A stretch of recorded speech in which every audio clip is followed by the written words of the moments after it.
This podcast is protected under the laws of the United States and other countries. Unauthorized duplication, distribution, or exhibition may result in civil liability, criminal prosecution, and the wrath of the tall man.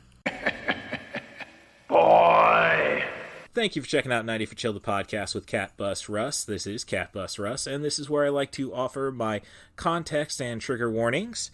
This episode is centered around Sam Elliot, but I'll be up front. We are going to focus the second hour on a movie that definitely doesn't qualify for our rules, but I have found a way to make it fix thanks to screen drafts and their marathon concept. Look, if they're going to hide it behind the paywall, somebody's got to offer the idea for free. That's where I stand. Maybe someday if I get some windfall of money, I could try becoming a producer on their Patreon, I hope.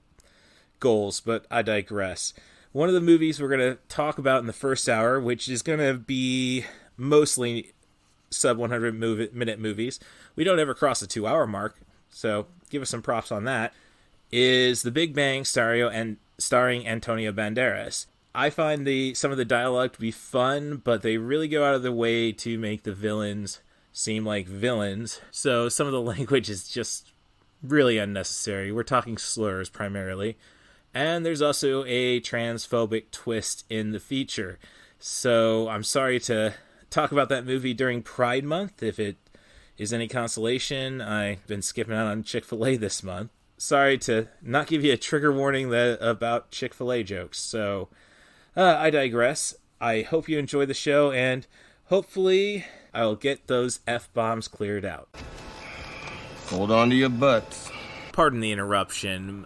Searching for those F-bombs in the edit, and I did find myself using the word Fae for a character description, and I should apologize for that, especially since I made a Blue Power Ranger comment after that. So I am definitely sorry for my slip-ups, and I hope we can still be friends.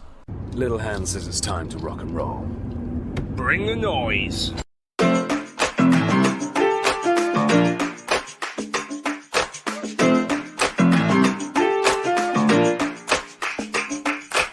Thank you for checking out 90 for Chill, the podcast with CatBusRuss. This is your host, CatBusRuss.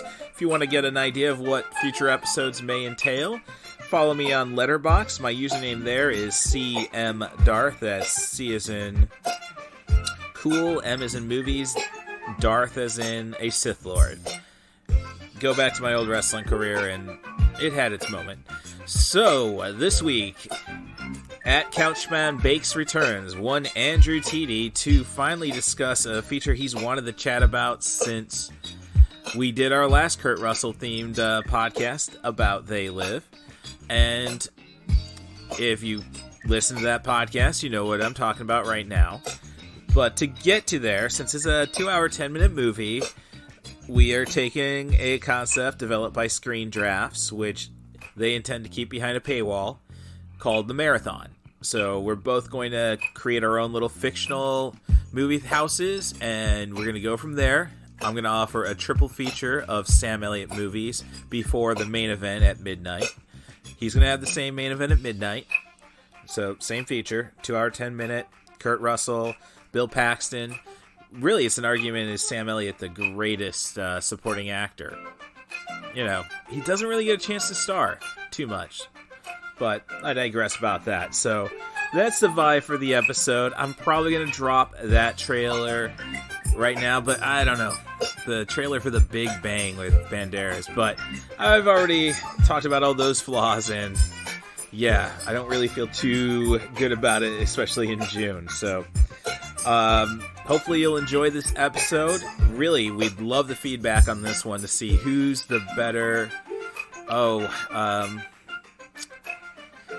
I guess got the better mind for management, I suppose, when it comes to cinema. So, you know, hit me up on Twitter. It's at CatBusRuss, and give us those 5-star reviews, of course, and let's get on to the show.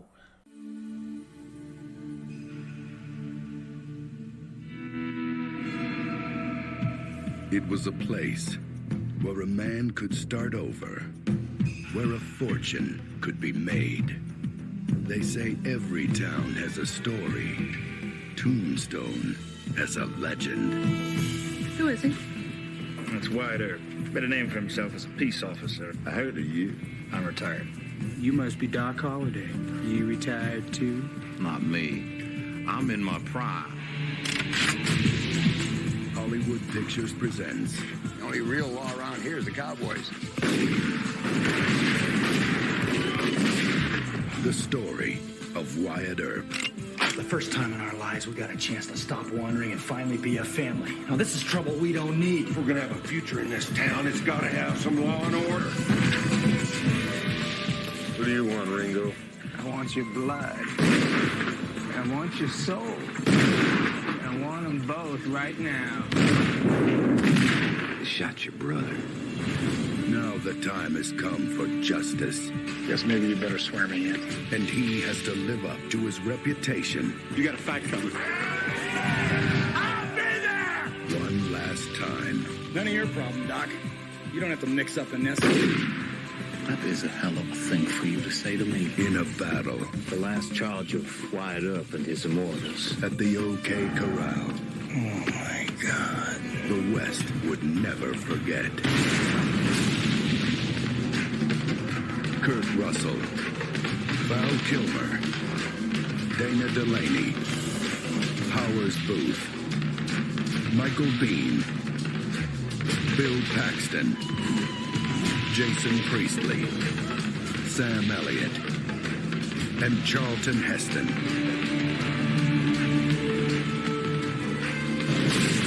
You tell them I'm coming, and hell's coming with me! Justice is coming to Tombstone.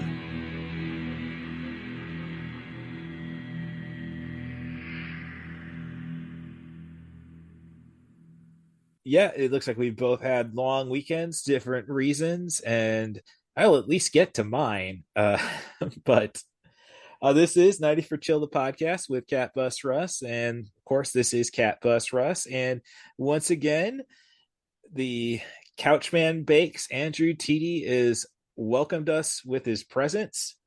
And Hello.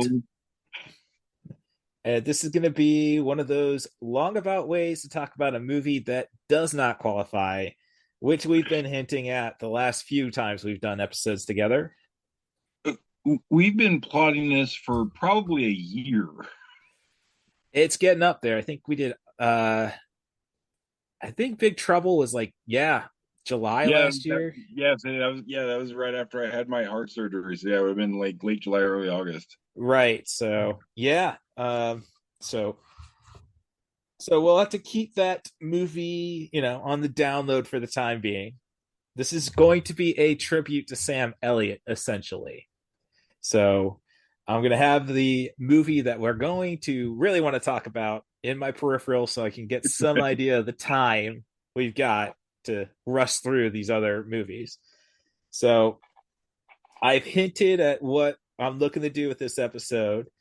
It's basically I'm ripping off Screen Drafts. They recently did an episode where, oh no, we can't get a guest lined up. So we're going to take an old draft they did, 7 movies, and then pretend that both hosts were making their own movie houses, and then making their own quadruple features and competing against each other. So this is not going to be a quadruple feature for 2 quadruple features. We're both going to have the same closing movie, which, but I've got 3 sub 100-minute movies, and you've got 2-hour movies to talk about, essentially. Yeah, essentially. And Sam Elliot is the theme, who, dare I say, the greatest supporting actor ever? Greatest supporting actor ever, greatest mustache ever. Don't come at me, Tom Selleck. And greatest voiceover ever. Oh yeah, I mean that's I mean Sam Elliott's a supporting actor, and you can say narrator and everything, but this is the one guy because Morgan Freeman's had his chances to shine. Sure. As has Bill Paxton. Yeah, he had to direct Frailty to pretty much be his movie. But you could say, those are got names you could sell on. Geez, that makes me kind of think like Bill Pullman is probably the more sellable Bill, at least, back at the time. But I would say if we're going to the 90s, yeah, I'd say that, yeah. Yeah. So, I almost wanted to make this Bill Paxton versus Sam Elliott, but there's too many good Bill Paxton movies that definitely qualify for the podcast. That would be without a doubt your most decisive episode ever. Like that would be the one that would drum up internet controversy. Well, I mean, this is going to require this episode to work the way it is. And the only reason I'm stealing the marathon idea from Screen Drafts is because they were basically, hey, we might do this on the Patreon. And it's like, no, somebody's got to do this for free. I didn't go to film school. I was considered a film expert by a bunch of professors at JUCO, and I just got told I watched too many movies. Yeah. Oh well, that's just it. But I mean, when you got the good ones like the main event, the midnight picture, and I'd say that's no restriction on the midnight show. People, you're closing afterwards. I mean, people are here. They'd love to stay up all night. So, right. So almost thinking like, well, no, we're not going to do it. I've done enough B-Fest. No, you do need to choose movies to fall to sleep through. Right. So, all right. So I think we've got that laid down. So what I have is took a while to come up with a name for my Moviehouse. I was thinking, Train Spotting, Sick Boy Cinema, which honestly could work. Several variations on my the show, the person I dedicate every episode to, Stacia Hardin. But and then I was thinking, Star Wars. We'll go with Moss Skimble after my cat. Or my primary, or the late Skimble Shanks, I should say, or the Royal Evangeline. Evangeline. I just call her Ava. So, there you go. And then I saw watching the main event, the name of the theater and that, thought, nobody's capitalized on that. So I've gone with my English culture and making it the Six Raven Movie House, which good luck in England at the tower is like, for the royal family, is basically you have to have 6 ravens at the tower at all times. Oh, okay. Superstition. So there's backup ravens, but yeah, there's 6 roaming the property. Could you imagine being one of the spare ravens though? The backup ravens. Yeah, man. Just waiting for Fred to fly off, and then it's my time to shine. Right. Yeah, be the cock of the walk and such. But by calling it the Six Raven Movie House, I could also just call it the Murder Movie House. So there we go. You got a name for your theater? Yeah, I thought long and hard on it. Like the jerk in me wanted to be like, well, let's just call it Ford's Theater. That's got some historical relevance. And then it's an automobile thing. And then but no, I finally came upon Sasquatch Cinema House. Oh, excellent. Yeah, Squatchy Pictures. There you go. Squatchy Pictures. Yeah, it's funny. I love being creative, but when I actually have to commit to something, it's like, let's see, let's overthink it and come with the simplest solution. Oh yeah, it always ends up that way. So all right, enough preamble. Let's get that movie playing.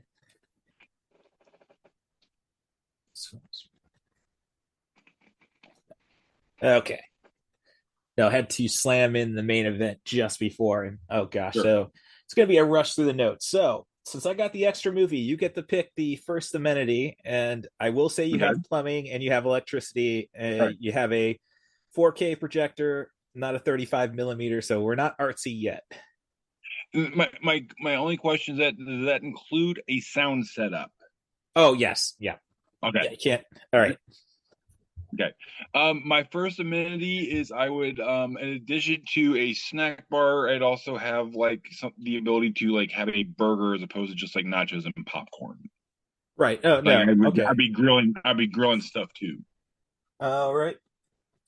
So yeah, I'll give you the grill. As for me, I'm going with the bar. So that pretty much says we do not have seats. So okay.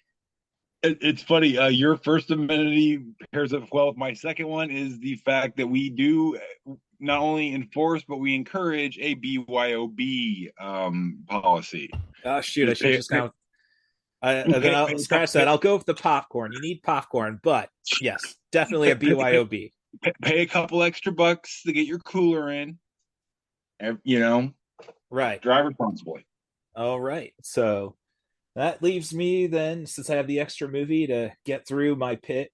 And so I took the time to watch The Good Dinosaur by Pixar. So yes, we'll let the kids have something. And it's so as I said, I'm just gonna rush through.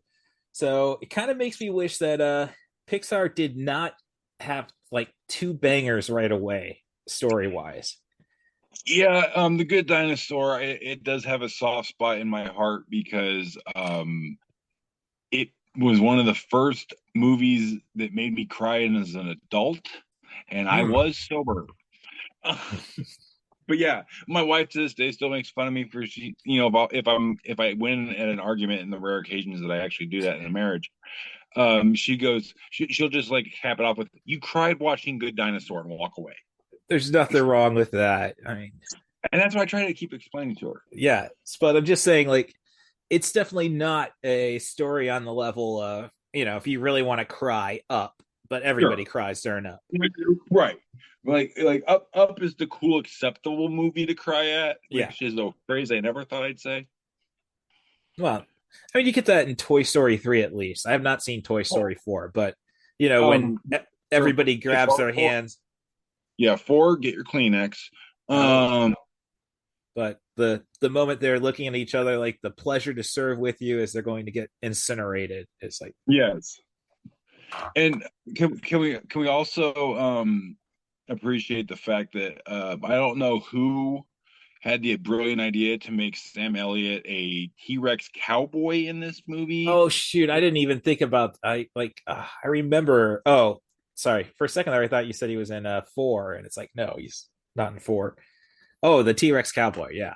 Yeah. For Good Dinosaur. I'm sorry. Yeah. Yeah. Like who like you. I hope you got a bonus, sir or madam. Like if you came up with that, like I hope you got a check cut. That was brilliant. Oh yeah. And then you get a little Wade Garrett vibe to him. Yes. As he's it's the equivalent to the telling Dalton it's all right to rip out a guy's throat. Yeah. Like what? Hey, dude, he pointed a gun at you. You have two choices: die, kill the mother effer. Yes. Direct quote, paraphrase. Yes. I think it was you rip that. I think he did say he ripped that F word. Yeah. But it's just very interesting because it is a Western. I mean, in the end, it's about people just trying to make their life agriculture wise. Yeah, I mean, you nailed it on the head. You had what you would have in any Western made in like the 40s or 50s. You had the homesteaders. Oh no, Pa died. How are we going to make everything work? And I'm going to go do this, and it all goes wrong. And oh yeah. Well, it's kind of like with the Pa dying. It's kind of like, so Disney's got a hard on for killing black parents. Disney is very homicidal. Mustafa and black parents, mothers in general. Well, yes, yeah. And anything that's an animal, apparently. Oh yeah. Oh, I mean, I'm surprised the straight up murders are Arlo goes on to save the dog, save Spot in the end. Yeah. Like, yeah, I mean, it's kind of like what has happened to Steve Zahn. That was one of his strongest roles. Like, Yeah, and I don't. The sad part is I don't even know if Steve Zahn knows he recorded those lines. I think they just like put a microphone in his bathroom one morning and they got gold. Well, he was good. He was good in Out of Sight. So I mean, we know he's got the chops. Oh, he's a wonderful actor. It's just I don't know if he knows what's going on. Like he definitely seems like the kind of guy that just like sometimes the lights on, but I have left the building. Mm-hmm. So let's see. So with that, so let's see. But talking about lights on, nobody home. Was this the first time we've ever had a drug trip in a Disney movie? When they eat the rotten fruit and they pretty much. Yeah, I think like not the like the Black Cauldron was an acid trip of a Disney movie. Okay, yes. But this is the first intended acid trip in a Disney movie. Right. So, let's see, lots of dinosaur concussions. Arlo would, yeah. Like, yeah, he would have like CTE or something. Oh yeah. I mean, yeah. No, we don't need a Benoit sequel to The Good Dinosaur. I mean, I defend him. This is how the dinos wouldn't extend. I will just say, like, it's an occasion of being a Western may have kind of slowed the narrative down, because I thought Spot and Arlo's adventure was good enough. They didn't really need, a homeward bound type of sense. Like you said, I think with them having a succession of just straight bangers right before this. Yeah. In this one, I think they may have gotten too ambitious. So over ambition plus Disney hangover equals Good Dinosaur. Right. So that was my 6:00 show, which everybody gets to go to your theater a little later. So if anything, they can get a vibe. Yeah, there you go. So your show would be 7:20. What's your 7:20? My 7:20, we go from the wholesomeness of the Western Good Dinosaur to the what the heckness of the closest thing that Marvel has ever done to a Western Ghost Rider. Okay, so this is something I was late to a diaper party yesterday because I better get myself a copy. I got a 2-pack for $3.33 of Ghost Rider and Ghost Rider Spirit of Vengeance, and I'll just put it this way: after the 40-minute mark, my expletives would be too high to describe this movie / insult to Legion, which leaves me just letting you talk about it. Oh, the only saving grace in this movie to me was literally Sam Elliott's character, which was basically Wade Garrett dies, Wade Garrett becomes this guy. Well, you see, I thought, are we sure this is not a sequel to The Big Lebowski? As you say about narration. I've heard that before. Oh, okay. I've heard that comparison before.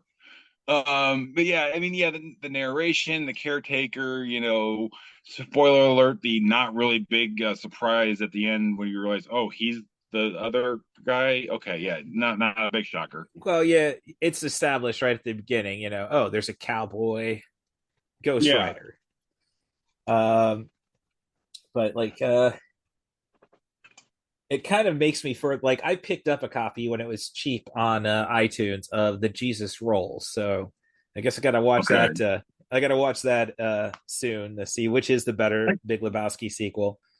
And what ticked me off so much about Ghost Rider is it's a great character. The story was there, and I thought Nicolas Cage was actually batshit enough to pull it off. I think everything was working that way. Once you get the first transformation, I don't know any other actor who could, pull off that crazy computer transformation. But after that transformation theme, that's it. Yeah, everybody's voice is distorted. The voice is distorted, very not great. He's too you don't even believe it's Nicolas Cage under the flaming sword because it's too stiff. It's too blocky. Oh yeah, Jarrett. I I'm going to keep going after Jurassic Park. They ruined everything. Mm-hmm. Like, oh, we have CGI dinosaurs now, so we can do anything. And it's like, great. No, not great. It's they betrayed Ian Malcolm. You were so busy determining if you could do it, you didn't take the time to stop and ask if you should. Yeah, but like you said, the Legion character, the Blackheart character, it was all wrong. Yeah. I mean, bless everyone in the movie. They acted their butts off. Like, Ava Mendes is always fun when she's hottest thing on screen and she's playing Insecure. And then, of course, Donald Lowe and Nicolas Cage. Not enough of him. They should be in more movies together, quite honestly. Oh, yeah. I mean, I never thought I'd say this, but let Donald be the straight guy to Nick Cage just being Nick Cage. I think if we ever did a sequel to that Nicolas Cage movie where he played himself, that would be the one. Oh, yeah, The Unbearable Weight of Massive Talent. Yeah, yes. I don't know. It was kind of like Neil Patrick Harris was great as the agent, though, which was the essential straight man. Yeah, that's true. And Nicolas Cage is great as he's dealing with Nick Mother Cage personality. I'm surprised he hasn't legally changed his name to that yet. I mean, he's got bills to pay. That Coppola to Cage, but still, I mean, do it again. Yeah. Yeah, but this was one of the most disappointing comic book movies I've seen, and I saw the midnight debut of Jonah Hex. I've still never seen Jonah Hex, but I still don't think it would take over my most disappointing comic book movie, and I defended it for so long. Green Lantern.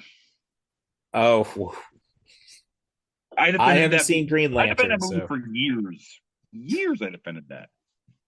Well, I mean, Reynolds has a way to rewrite history, thankfully. Oh, those jokes were my favorite ones in Deadpool. But yeah, like I said, I wanted to like that movie way more than I did. Like I said, the best parts were pretty much anything with Sam Elliott, and even that is almost a backhanded compliment because I don't think it was his best work. No. It was just him. It was like, hey, Sam, go play you in a cameo. Yeah. Better than Peter Fonda in it. Like, yeah, I felt bad. Peter Fonda should have just been Lance Henriksen. Well, yeah, exactly. Because Peter, I know he wasn't doing well health-wise at the time. It's like, hey, let's bring him out there because he has a tie to motorcycles because of Easy Rider. Yeah, I didn't think about that. I was just he was basically there as a glorified inside joke cameo motorcycle classic legend thing. But that's the worst thing was the motorcycle stunts right at the beginning. They're cut horribly. Like you're. I mean, not just the planet is going to jump that many helicopters. Oh no, I didn't mind that. I thought that was especially the Donald Lowe, Nicolas Cage conversation into it. Well, the banter saved it, but but no, I'm talking about back at the circus. Those are just so wretchedly cut. Yeah, and then never mind when Barton Blaze dies. It's like he's sliding off the ramp, so he's going to go into the no, he's on the other ramp now. Like, I mean, no continuity. Yeah, the editing was bad. Like, even editing some of the CG shots, which should be pretty clean, was very clunky. Oh, I didn't even want to talk about that. That scene where he's sliding down like the side of a building on the motorcycle is just like cool concept, kind of clunky. Good PlayStation 3 stuff. Yeah. But the worst effects are definitely the elementals. Oh, dude! Like, did someone make that on their iPhone? Well, I think iPhones just came out. Not, I would say, the first iPhone. Yeah. Not the new iPhones, because you could make that movie on that, and probably be better. Right. But it's kind of like, Sony dropped the ball though. If they would own, because it was the same year as Spider-Man 3. you attach. Yeah, you attach. That was. I mean, you threw everything else at the movie. Why not throw Ghost Rider in a post-credit sequence just so you could keep the IP? Yeah, exactly. And yeah, like you said, that was not a great year for Sony. I actually took the day off to go see that movie, Spider-Man 3. I took the day off.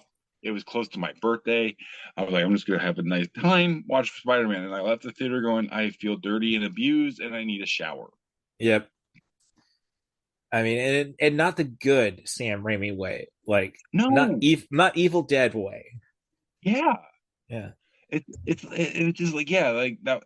I don't know if like they were on a time crunch, like they thought they had like 3 years to make a movie, and all of a sudden like, hey, it's due on Tuesday. Yeah. I don't know what happened. But okay, so so your next show is going to be at 9:40. So I got my 8 o'clock. Okay. And this is where we kick the kids out. So it's going to be The Big Bang. Okay. Starring Antonio Banderas as a. Have you seen this one?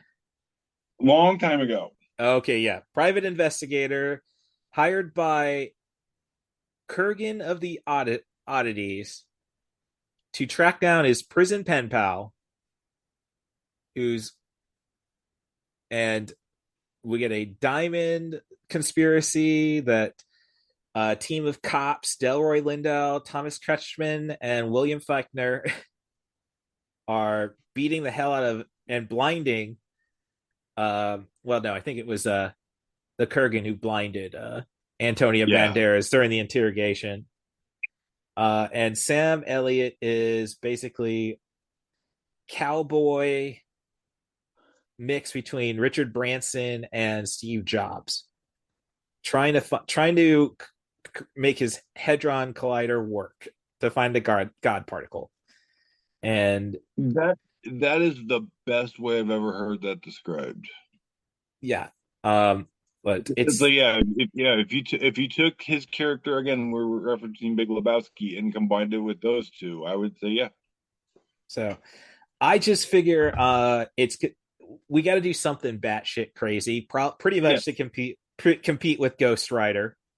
Yes. I think this is a little more enjoyable. I mean, the CG is awful again, and it's the worst CG in the sense that it's basically done like I don't know how to direct or manage lighting, so I will just make cool computer effects to cover my.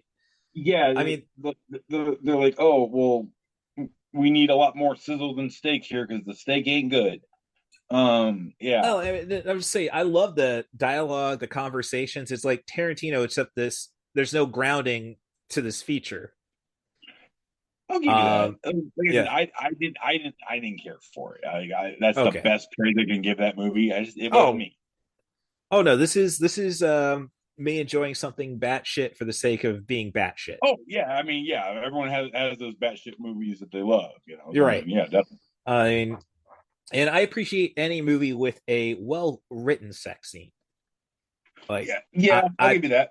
I mean, so much of the time, and I've written a blog about it. Like, sex scenes are just done to fill out 2 minutes of pages in a script, and often to be known as the movie that showed fill in the blank actresses yabos.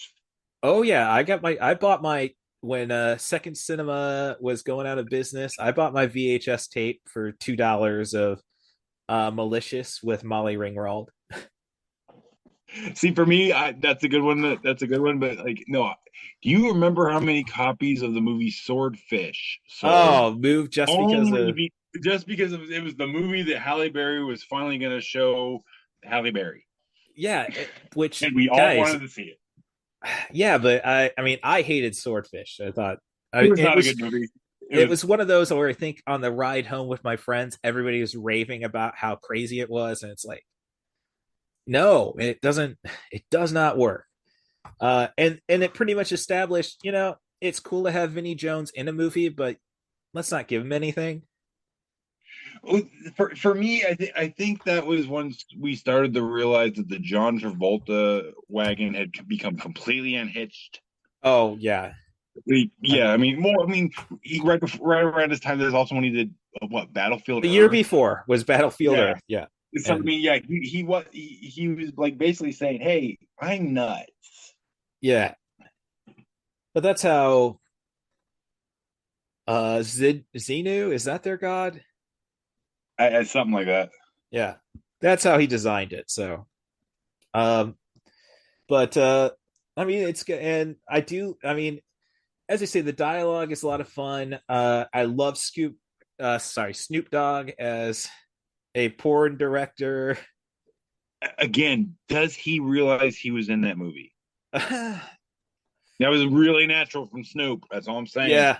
Oh, there's another batshit crazy one from a few years ago. James Franco had a directing credit on it called Future World. I don't know if I've seen that one. Oh, it's definitely worth a watch. I mean, I have not rewatched it. I have it on my Vudu. Like those are the weird ones. Vudu sends the emails and like, oh yeah, I'll do that. That and Digstown, what actually is an underappreciated one, about James Wood managing Louis Gossett Jr. to hustle a town out of all its money by fighting 10 boxers in one day and winning. And that's I think if we're going with batshit crazy movies though, and I can't believe it is probably the first publicity this movie's gotten in years. Pawn Shop Chronicles. Ooh, yeah, I've heard of it. I love that. Sounds like a Tapeheads vibe. Yes, I love the fact that they advertised the hell out of the fact that Norman Reedus is in it. He's in the movie for less than 1 minute, and you don't even see his face. Oh, this had to have been fresh after. Is this after? This was Paul Walker was in it, and he was one of the producers. So this was about a year and a half before his tragic accident. Okay, so but in the midst of Walking Dead phenomenon. Yeah, like Walking Dead had happened. Both Boondock Saints movies had happened. Like you knew the name Norman Reedus. Yeah, Blade 2. Yeah, Pawn Shop. We could do a whole episode on that one. Oh, Norman Reedus' second build. Yeah, and again, less than a minute. Yeah, 2013, 152 minutes. So, but oh gosh, that an anthology of stories. I mean the IMDb has sold me on it. When one of the biggest villains of the movie is Elijah Wood's in it as well. Yeah, Elijah Wood's in it. Brendan Fraser's in it. Vincent D'Onofrio's in it. Lots of people are in this movie. Oh yeah, geesh. And I found it in the $2.50 bin at a truck stop. Well, I mean, that's how I got all like six, I'd say at least 4 good WWE films was finding one at a truck stop. Fair enough. Yeah. Like I'm a fan of Countdown with Dolph Ziggler. Rusev with a gun. Yes. 12 rounds. 12 rounds 3 was fun. Die Hard with John Moxley. I haven't seen that one. I saw 12 rounds 2 with Orton. I haven't seen 2, so I saw the original, and that was just before we I think it takes Hollywood a while to realize that with professional wrestlers, they are what you get. Like you see them on TV, you have to write for that character. There's really not that many good Rock performances, sadly. Well, it's funny. I was John Cena. I think's been after they figured out John Cena. I think he's been getting better movies than The Rock has. Well, here's the thing. John Cena wants to be an actor. Okay. The Rock wants to be an action guy. The best wrestler turned actor Batista. Oh yes, yeah. Because he's actually an actor. He can act his butt off. Have you seen Wrong Side of Town with Rob Van Dam? Love that movie. I did too, bad. but yeah, so bad. And Batista is awful in it. Yes, like RVD. Well, it's kind of like what you expect RVD to be. They are again. I think they handed him a couple J's and said, "Here, smoke these and go do you, boo boo." Yeah, right. Just remember, you're a Navy SEAL. Yes. All right. So let's see. Anything else I have to say about Big Bang? I mean, it's one of those like. I think I was thinking about it when I was just driving home today, and it was like, I think I was listening to Church's "The Mother We Share" came up on my playlist. Okay. And and when it all up a bit, and it's like, yeah, no, it's kind of, and then somehow I thought about I guess something conversation about people appreciating awful lyrics they don't even really know about, like right, girls singing Backstreet Boys lyrics, yeah, am I sexual? Like, I hope not. And it was but I thought about Blazing Saddles, which is like the first movie people say, oh, you can't remake, and it's like, yes you can, because it's like you could, but boy, it'd be a hard sell. Okay, not questioning the selling aspect, but it's like I hear people have problems watching it now, like discovering it now, and like all the language and stuff. Like, yeah, but the point is, everybody knows what is being said is absolutely wrong and how you're using it. Yes, that is the joke.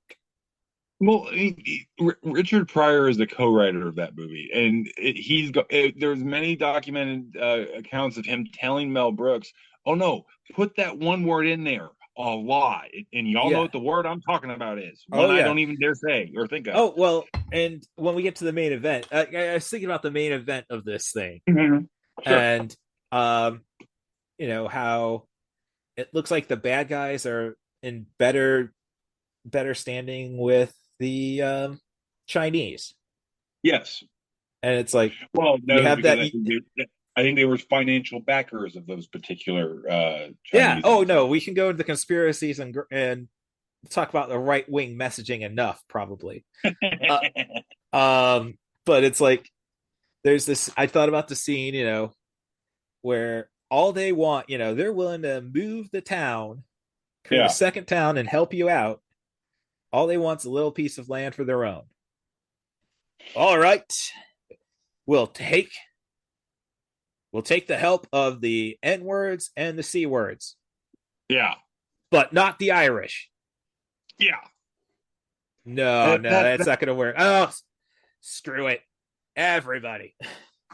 Like, it's supposed to offend you, or it's supposed to catch you off guard, not necessarily offend, because you should be smart enough to know that this is not, and that's what you get a lot with the dialogue they try to get away with in The Big Bang. Yeah.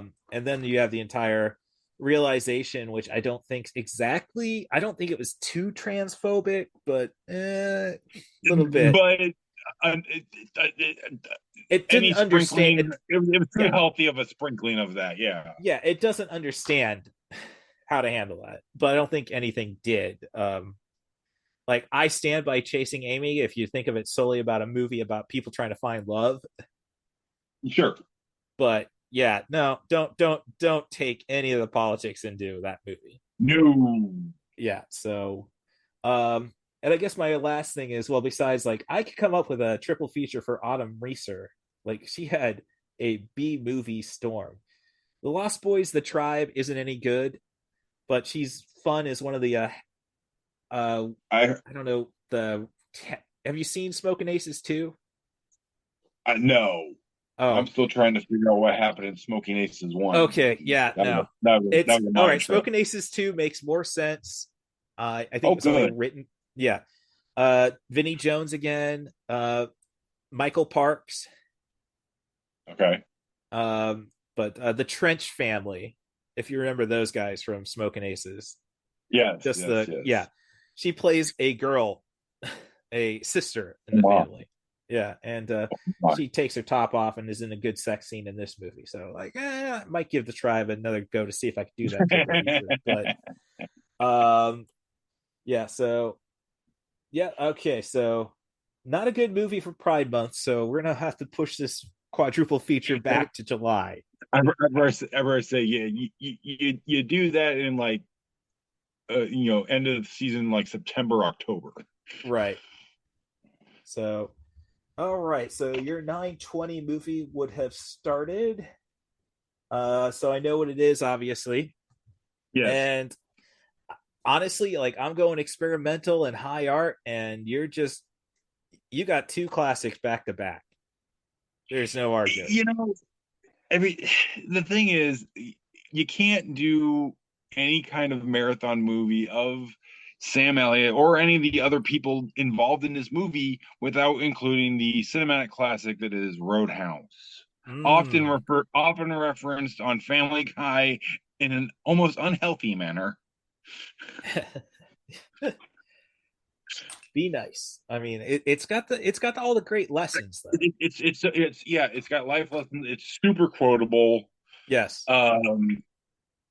It's a perfect blend of late 80s cheese in an action movie. Super dramatic. The fight scenes are good, if not almost overdone, but in a good way. Boobs. It's got like fat guys in caterpillar hats, monster trucks, boobs, taxidermied animals, blind guitar player. Like it has everything, folks. Who'd go and see a blind guitar? I've never seen a blind guitar player before. Yeah, and I thought you'd be bigger. Right. And me and my buddies use that line all the time, unfortunately. Yeah. I mean, no, it's like I think so I went to a diaper party yesterday, and it's like, oh, that would have been a great time to ask. So what movies are you going to show your kid? Because I bought both my nephew and my pseudo nephew from my best friend's kid, Flash Gordon, First Christmas, because that's what I was raised. That was what I was raised on. Like my mom could care less about Star Wars, but she loves her Timothy Dalton and Brian Blessed. So it was watching, and that's pretty much why I'm a Queen guy. Like, sure. First song I really know is Flash. My father took a slightly different approach when it came to movies with the kids. He watched whatever the heck he wanted, and if it wasn't appropriate, my mom would figure out real fast and tell us to go upstairs. One of my earliest memories is the day my dad bought a VCR, and the first movie he put into it was Barbarella. And if you've ever seen just the first 10 minutes of Barbarella, you should know I should not have been in that room. I was 6. Yeah, but the thing is, I think that might be a PG. Thank God for the late 60s. Well, yes, the sad part was it was considered a PG movie because PG-13 didn't come around until like almost 20 years later. Yeah, well, and that was more about the scares. I think you still have boobs and scares and violence. Yeah, and now I think we've gone the opposite route. Like go back to South Park, bigger, longer, and uncut. And just remember what the MPAA says.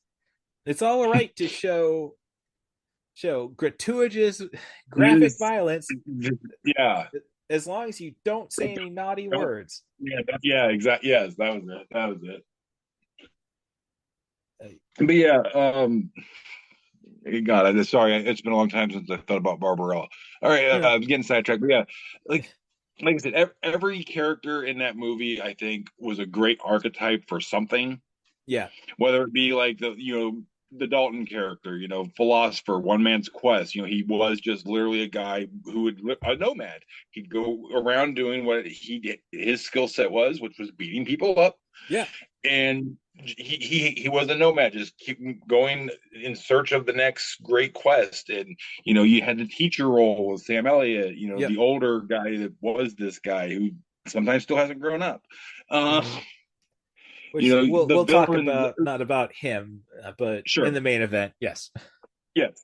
And then, you had even the villains, some of them being over top and cheesy, like the Ben Gazzara. I mean, yeah, just...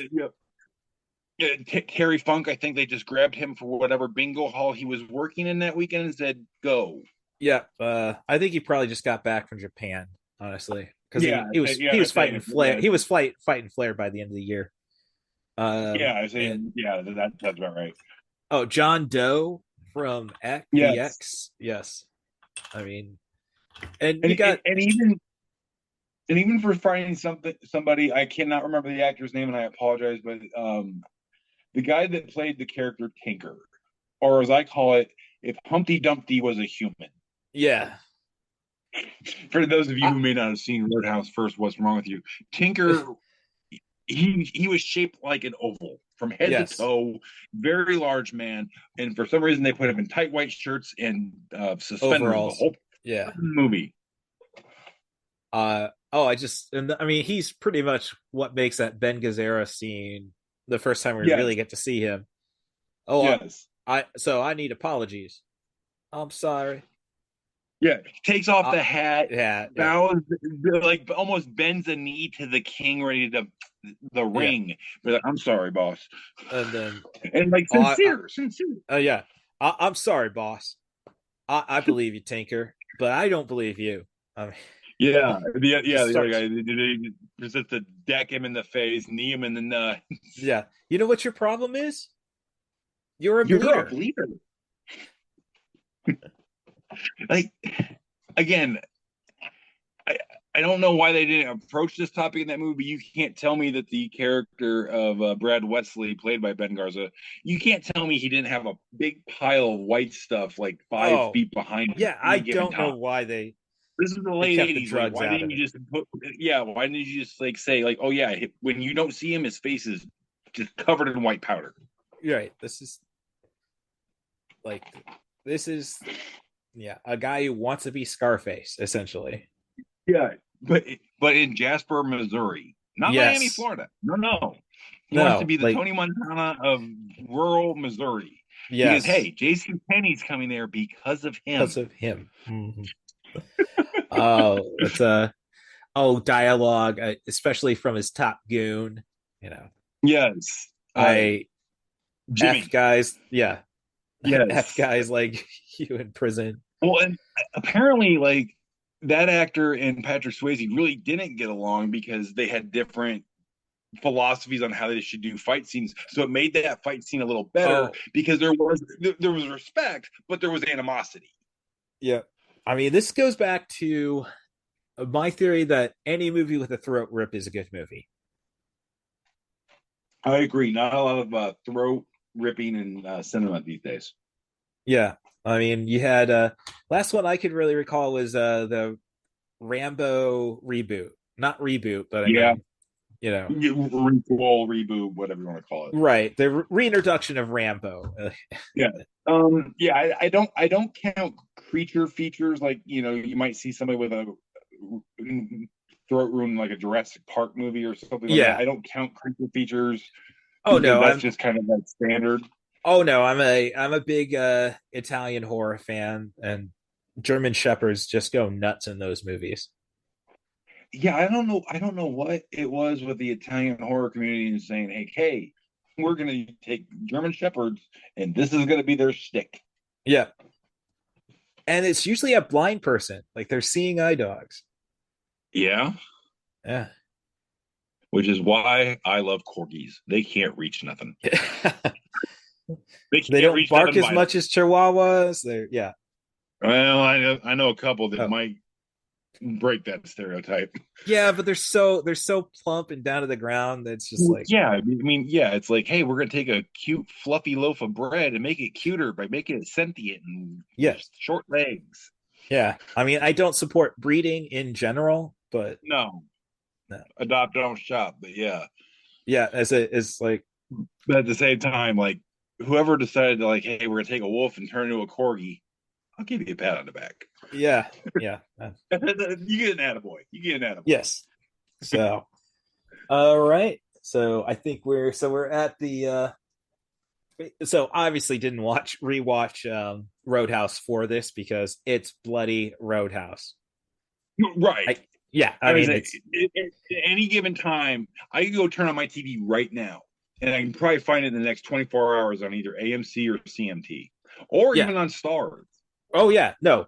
And our main event is pretty much one of the best cable movies next to The Shawshank Redemption. The main event, I find it on Paramount Network during the week a lot, or again AMC on a Saturday. Mm-hmm. Yeah, it's gotta be the main event. So I'm gonna slow things down and get intelligent, and with thank you for smoking. Okay. Sam Elliott's really just got a bit character, but he's playing again the cowboy. I mean, this is basically, it was a movie. I think that it didn't get a wide release just because I think it leaned a little too. It played everything so well. Like you got a lot of. It did have a weird release because I think it came out in a weird time because this was what 2004, 2005. I was gonna say 2004, 2005. Kind of like we didn't really want to do a whole lot with controversy because we already had like an actual biopic of Super Size Me come out and basically ruin going to McDonald's for fat people for the next 20 years. Yeah, I'm still upset about that. I miss the days when I could walk into McDonald's and get a supersized, not even the fries. I miss those big cups for the drinks. Yeah, there's just times I want my entire 2-day calorie intake in one sitting. I'm not practicing. I'm not going to do it every day. No.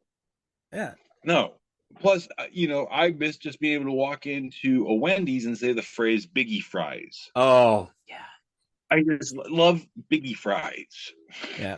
So we just got to get ourselves a Moviehouse because we're lacking one in this area.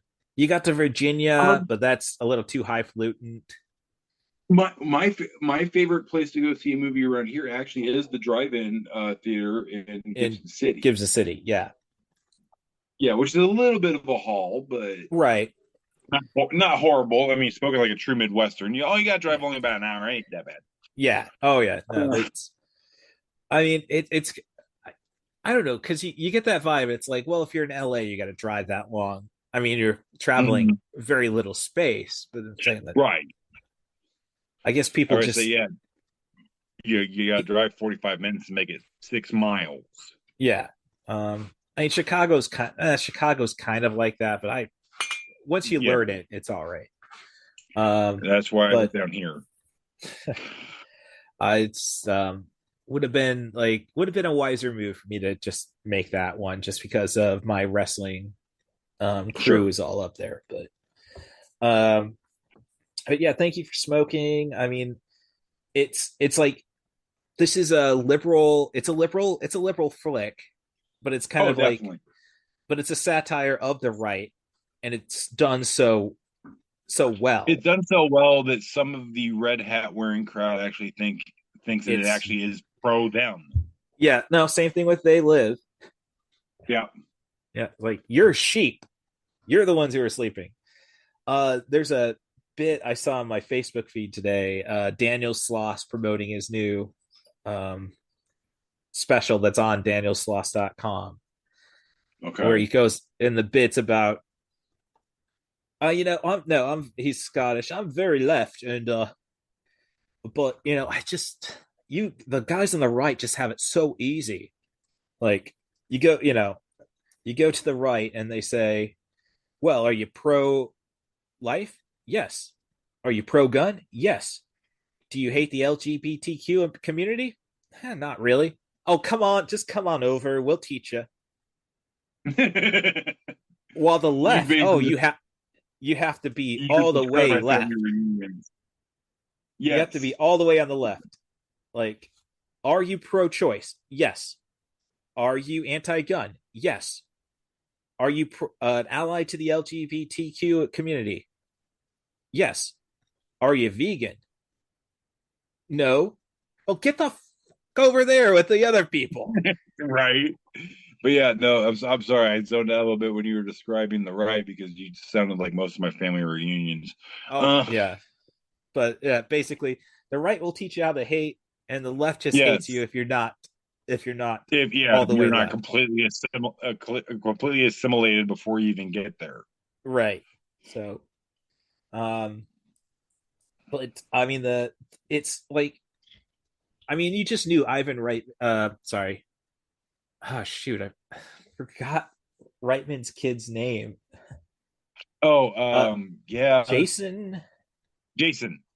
Yeah, and I liked Afterlife, so I did too. I make no apologies for it. yeah. Like, I thought it was I'm not saying like, oh yeah, it's good. No, you're an apologist. No, it was a good movie. They figured out how to recast the Ghostbusters essentially, make it work. They made it feel like it was just a natural progression of where we left off in '89. Right, and if anything, it's like this is like Stranger Things take on it. It's not all the adult humor that we kind of lost in Ghostbusters 2. Having a kid from Stranger Things in the show, didn't hurt that buzz at all. But what I'm saying is, it was like, okay, this is telling the Saturday Night Live guys movie from that standpoint. Like, it's the same from the cast of Stranger Things, right? Yeah, it's the same. It's the same movie. The jokes are definitely a little more family friendly. But they did turn down some of that because like you said, when the original one came out, one came out, it was the Second City Saturday Night Live guys performing for Second City Saturday Night Live fans. Yeah, and this is a little more well-rounded, and that's the flaw of the second one, is that they they don't really go for those jokes again. You're right. The second one, and it's a restructure of the first one. I don't understand what the hell they were doing with dang it, I forgot the name of the secretary. Annie Potts is the actress. Janine, yeah. Janine, yes. Yeah, I don't know what they were going with that one. What they were going with that one, I think that is one of the things they can blame the cartoon on.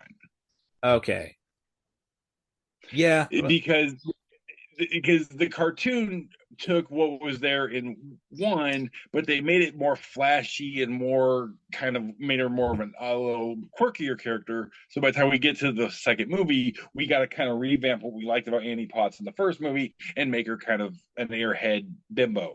And they had to give Rick Moranis more to do. So. Oh, absolutely. Well, that even in movies that Rick Moranis stars in, I still think that they could sometimes give him more to do. Yeah, because he can do. He just that's what he can do. He just go in, fill up everything. So what he does is never enough. Is my complaint. So he's too good at his complaint.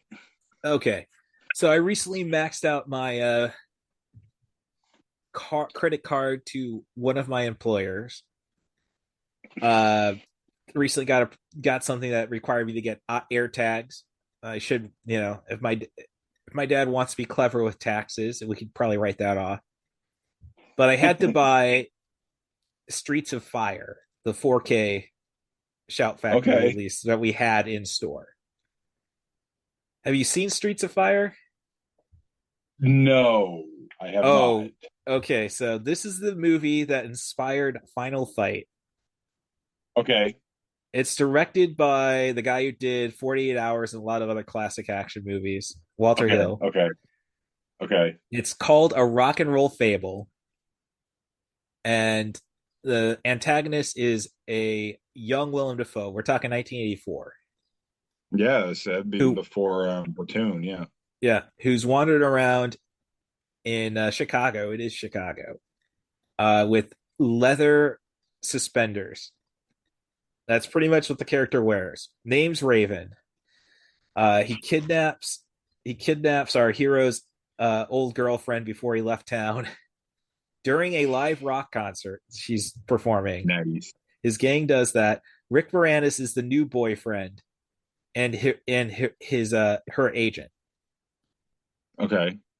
And let's just eventually say there's going to be a sledgehammer fight in the movie. So no, you had me yep. at Willem Dafoe and sledgehammer fight, sir. Yep. So something to think about. Just on the Jason. Just on the.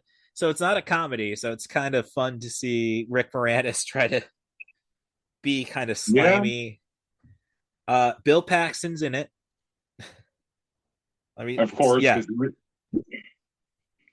Like, can we take a second to appreciate just how much he did in a very short lifespan?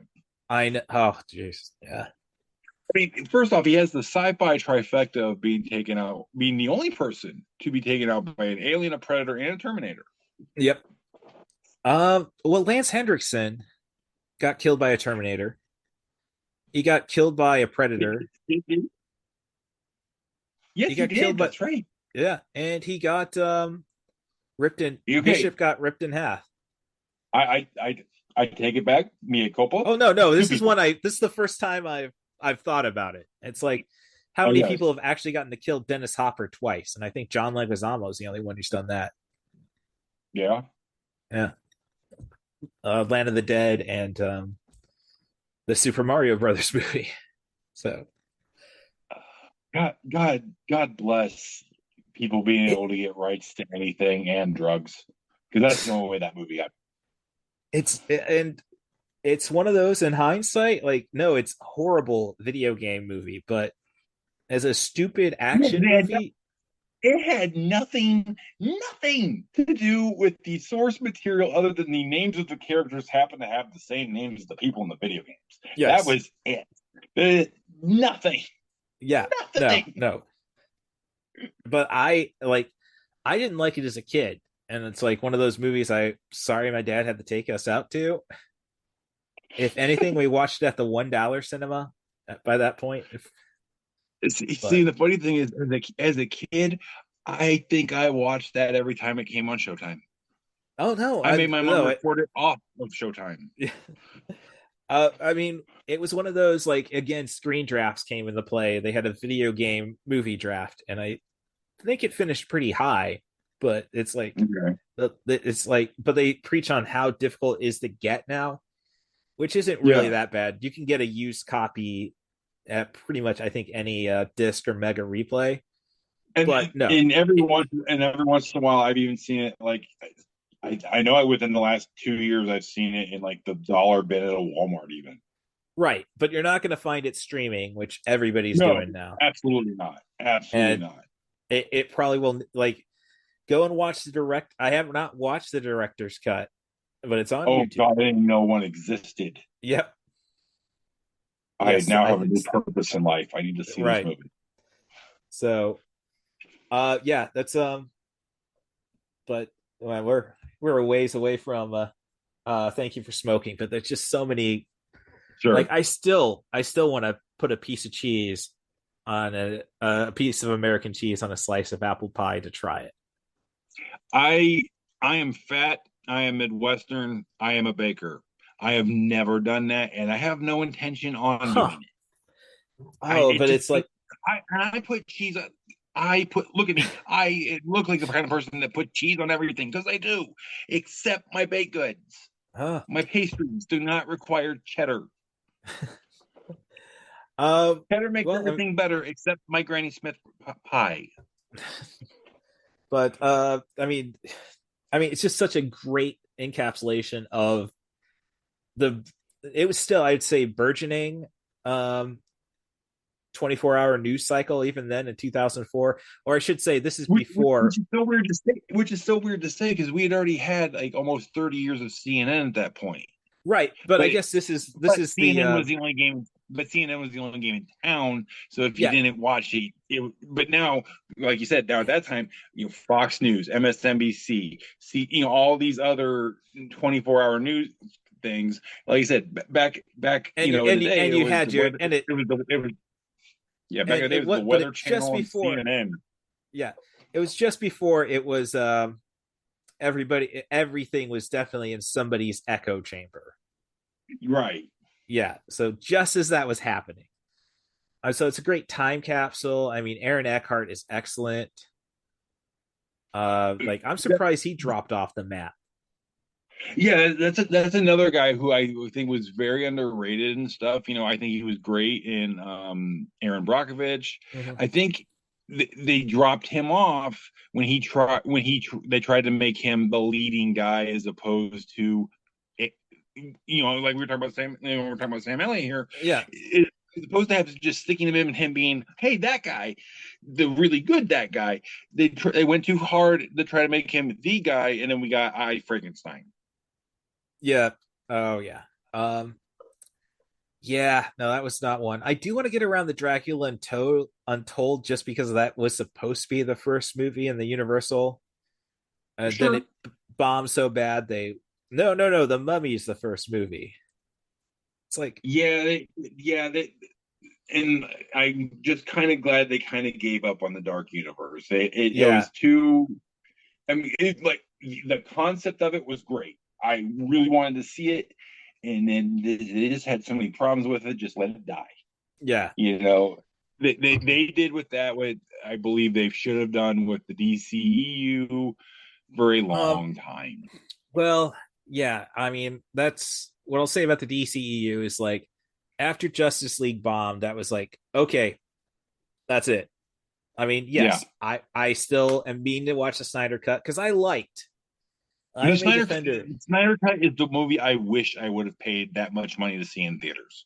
Okay, yeah. I mean, I liked Batman v Superman. I thought it was. I see some of the critiques, but I didn't dislike it at all. Yeah. I enjoyed it myself. Right.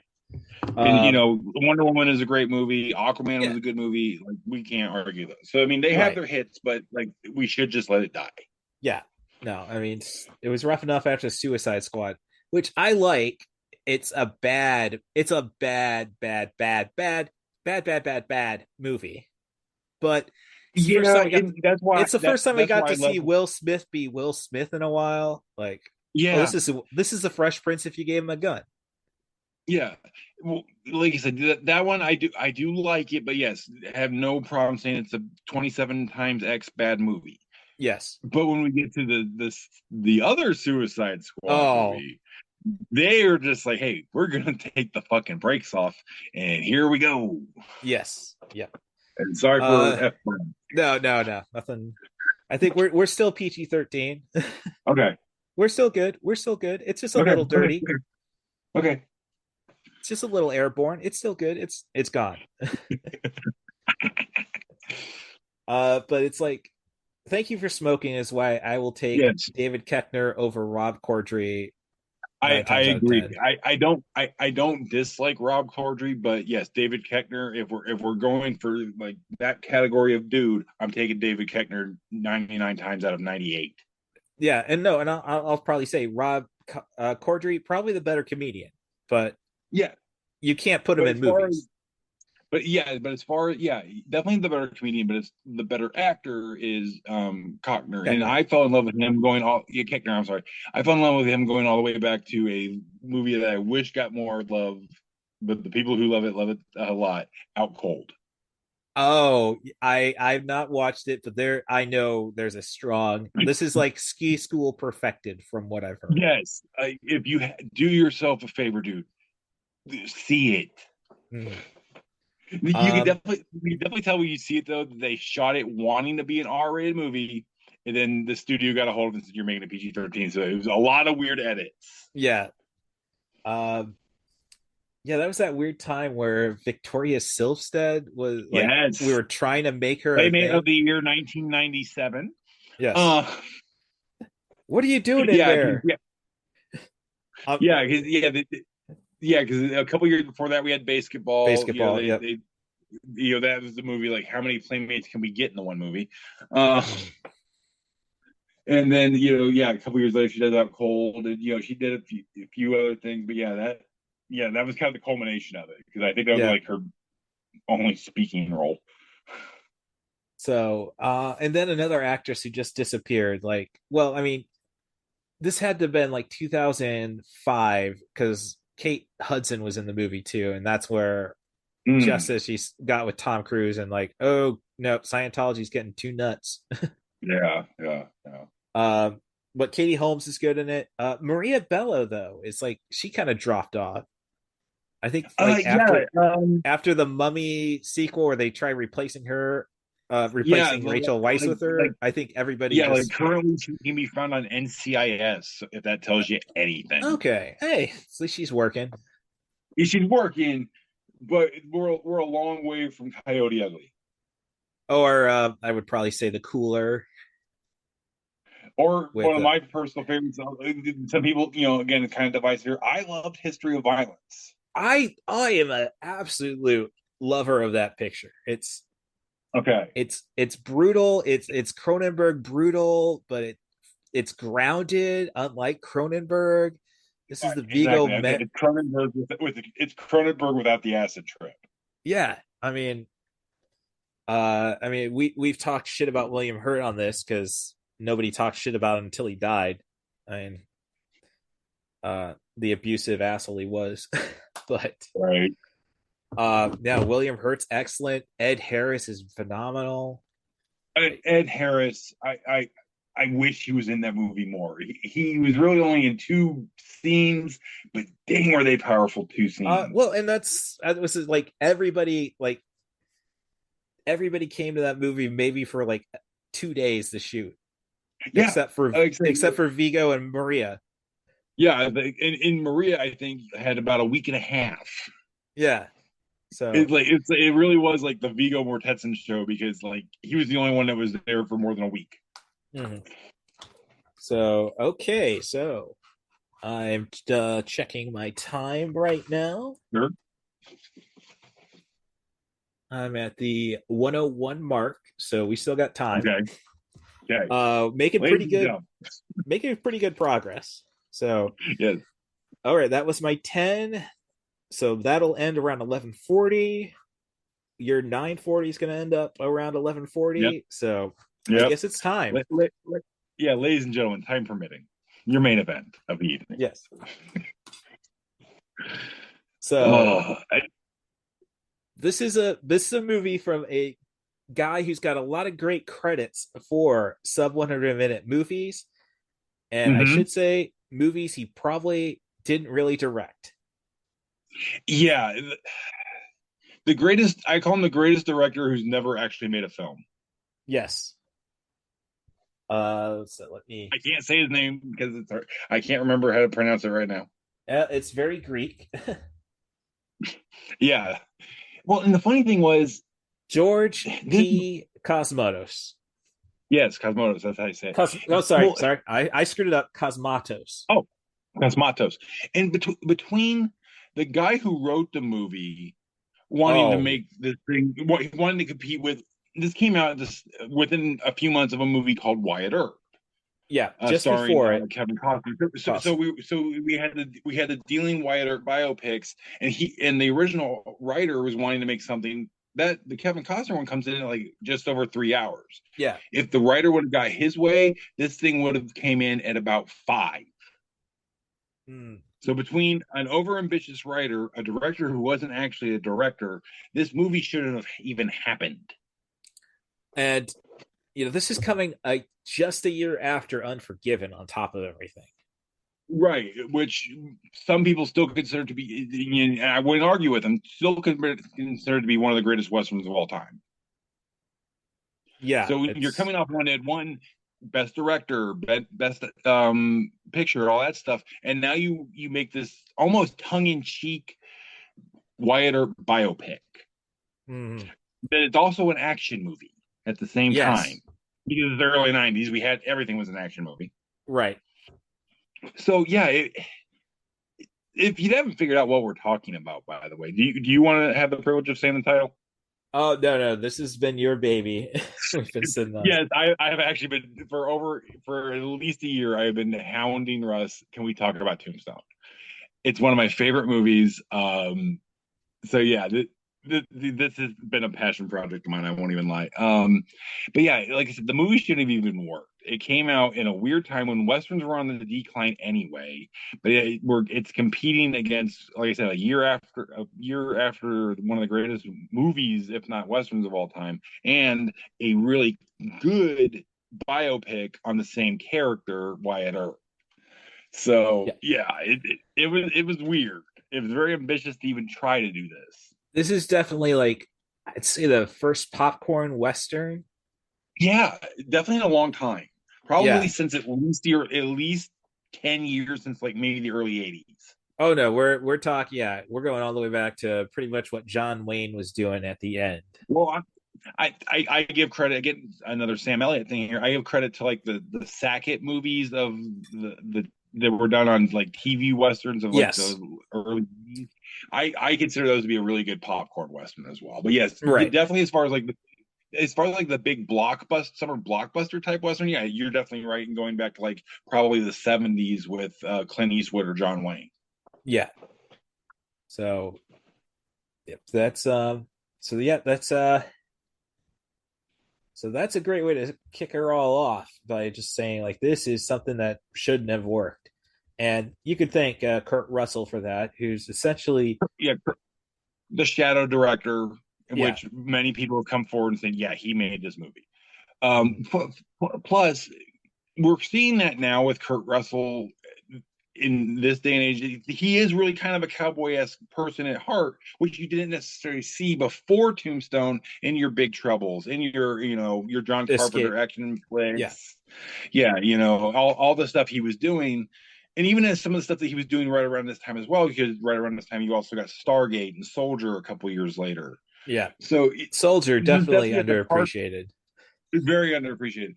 He says less than 100 words in the entire movie.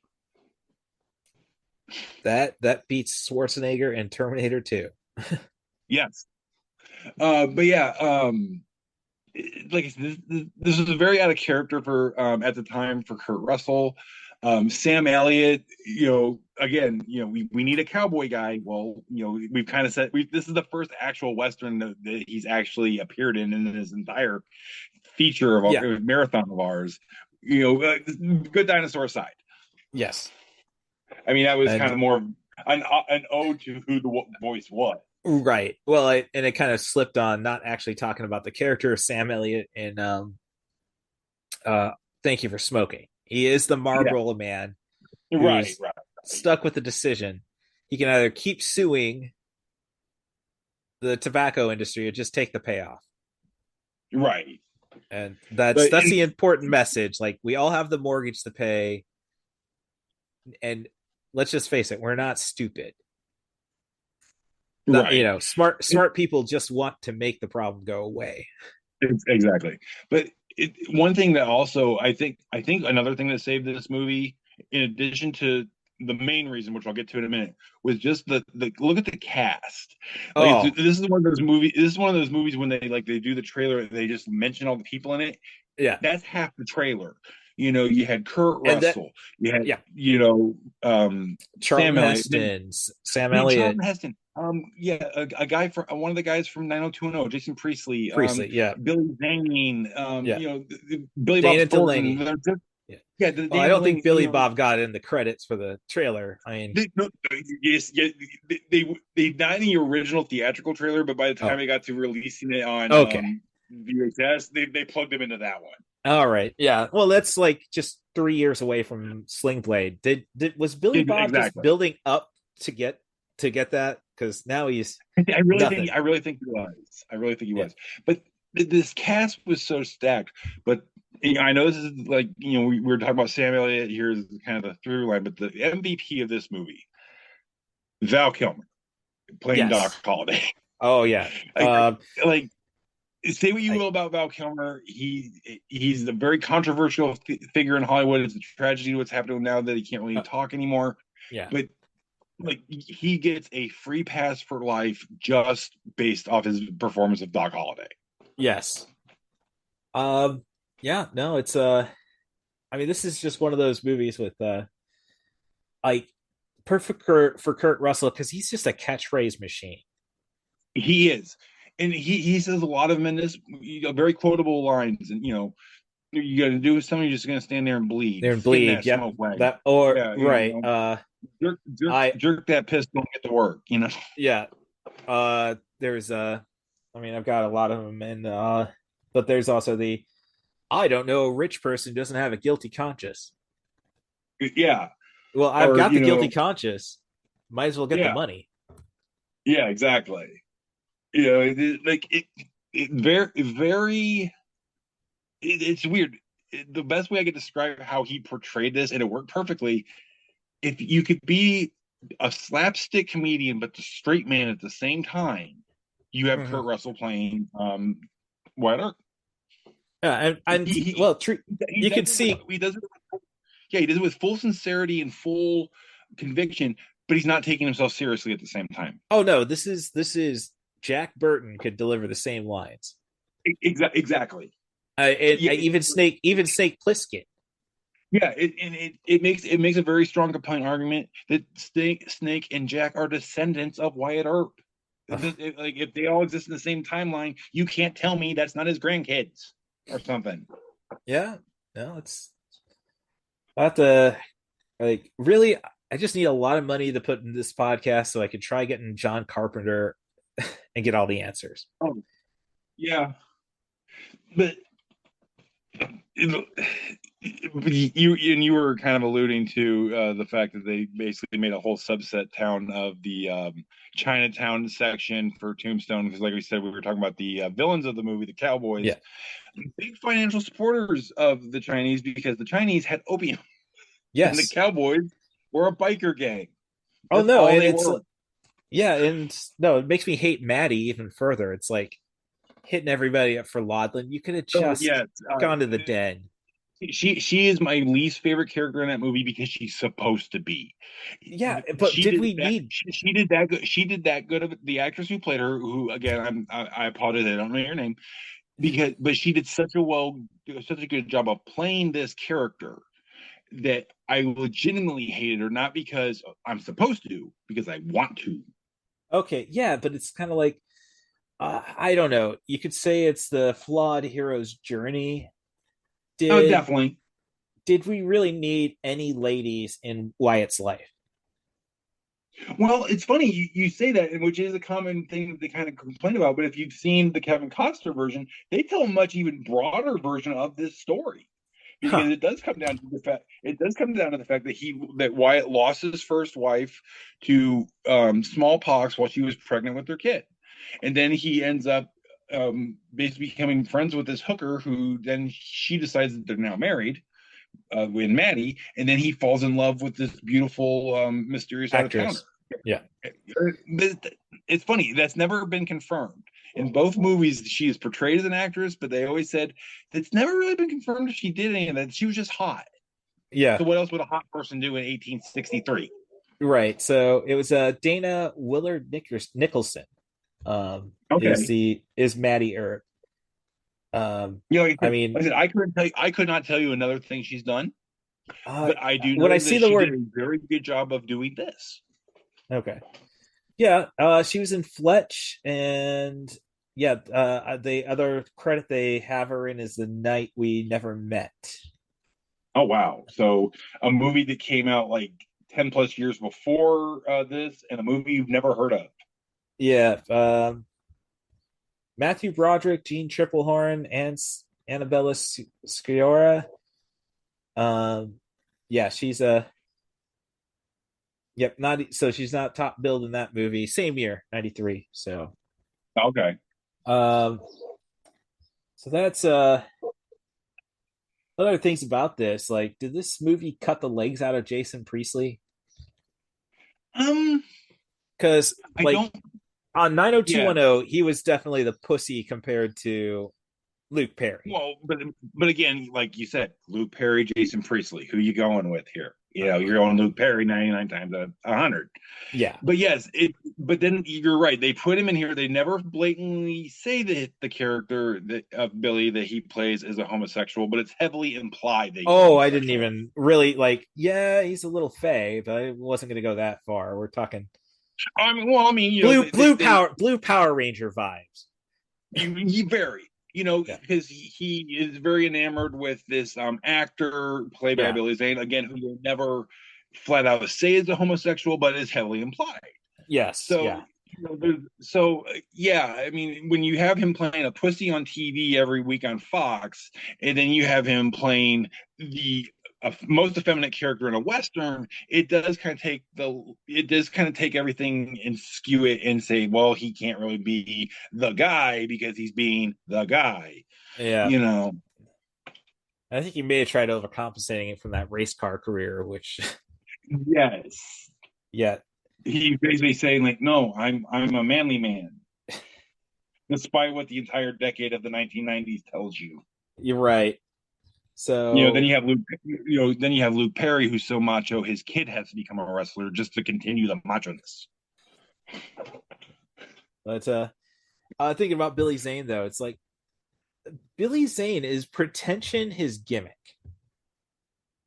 Okay.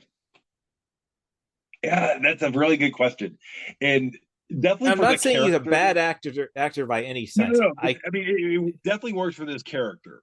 Because Yeah. basically, you're taking an actor from like the 1870s or 80s, whatever it was, but he really thinks that he's like Tom Cruise or Brad Pitt in a level of like admiration and just awesomeness that he should have around him. So I think having a person like Billy Zane, who's kind of known for being that weird, quirky dude, right? Played it perfect. We're talking like Titanic is a horribly written movie, but yes, he makes Billy it Zane, work. He makes his scenes he makes them work because he's the kind of scene chewer and overactor. I'm not saying it was in bad connotation, because you need those guys sometimes. You need the guy that's going to just sink his teeth into whatever you give him and turn chicken S into chicken salad. Yes. That's almost redundant. Sorry, you just have to say chicken because of the S and S. Chicken shit in the chicken salad. Fair enough. Yeah, chicken poop, I guess, but that does not have like chicken that's manure. Yeah, I mean that's a curse word. Like, why are we so upset that why did, aside from South Park explaining it? Right. That episode, which I still think should have won all the awards. Yes. I mean, why can't we curse? Why can't we just come up with even more heinous ways of saying poop? Because shit really is very effective. Yeah. There's horse crap, bull crap, chicken crap.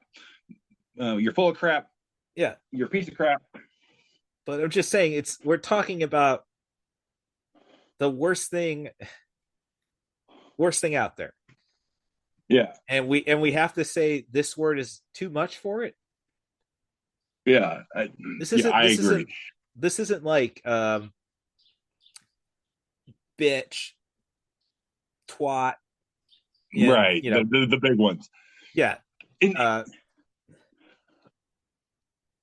Now, it's funny because they do have some creative language as far as cursing of the time in Tombstone and actual curse words.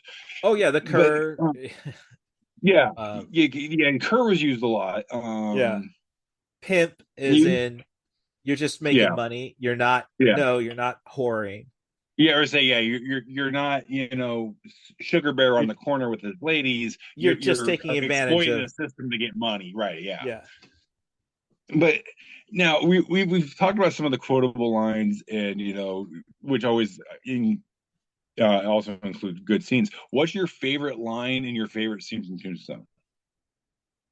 Oh, I mean the entire Johnny Ringo, Doc Holliday first meeting. Yeah. The Latin. Well, yeah, but it's like Latin. Yeah, he knows this guy idolized him, and he has aspirations of replacing him. Yes, and he's like, I hate him. You don't even know. Yeah, you don't even know him. I don't know. But he's got something around the eyes. And reminds me of me. Yes, it's like the entire. I'm sure. Yes, and then the entire I kind of felt sad. I was at the pistol spinning aspect also. Right. I was at my the job where we actually met in person. Yes. And they were clearing out old product, and one of them was Stoli's with the Moscow Mule cups. and like, hey, you want one? Sure. And I start doing that. Why are we like Tombstone? Like, yeah, like, yeah, again, there's a great scene. If you haven't seen it, first off, what's wrong with you? You know, Johnny Ringo, like Russ has said, wants to be Doc Holliday, wants to be, replace him. So he's doing all this fancy gun spinning, just really impressive stuff. I mean, let's not under credit. And then Doc Holliday's simple response is take this little tin cup that he has, no bigger than a shot glass with a little handle. And he does the exact same stuff, very casually at first, and then in a mocking manner. Yes. So basically, he's saying, "Oh, you can do that? Cool. I'm still better than you, and I've been on a 5-day bender." Yeah, and he's basically just trying to establish that you should still be afraid of me. Yeah. Welcome here. Like, I am everything you've heard. Yeah. I'm dying because I have tuberculosis and probably a bunch of stuff that hasn't been discovered yet. I smoke too much. I'm a drunk. I'm past my physical and mental prime because this man was an educated doctor. The reason that he was called Doc Holliday, he was a dentist. So I mean, he was a smart guy, but he just let drugs and alcohol essentially, and women, ruin his life. And so, but he's still saying, like, on my worst day, you're still my bitch. Yes. But I would not mind a Johnny Ringo origins movie. No, absolutely. And I mean, this is a guy who didn't shoot anybody in the opening scene until the priest. Yeah, this is a guy, when they do the opening massacre that shows how bad the Cowboys are. Again, they were basically they were Hell's Angels before Hell's Angels, if you needed a description. Like I said, everybody's blowing away these Mexican federales and a wedding party, and even before they violate and murder the bride. And Johnny Ringo's just sitting on his horse, just cool cucumber, just sitting there. It's not until a priest starts to make prophecies of the apocalypse. Yes, that he just goes, phew. Right. Oh, I love the at the end, with when Doc really goes into his hypocrisies. Yes.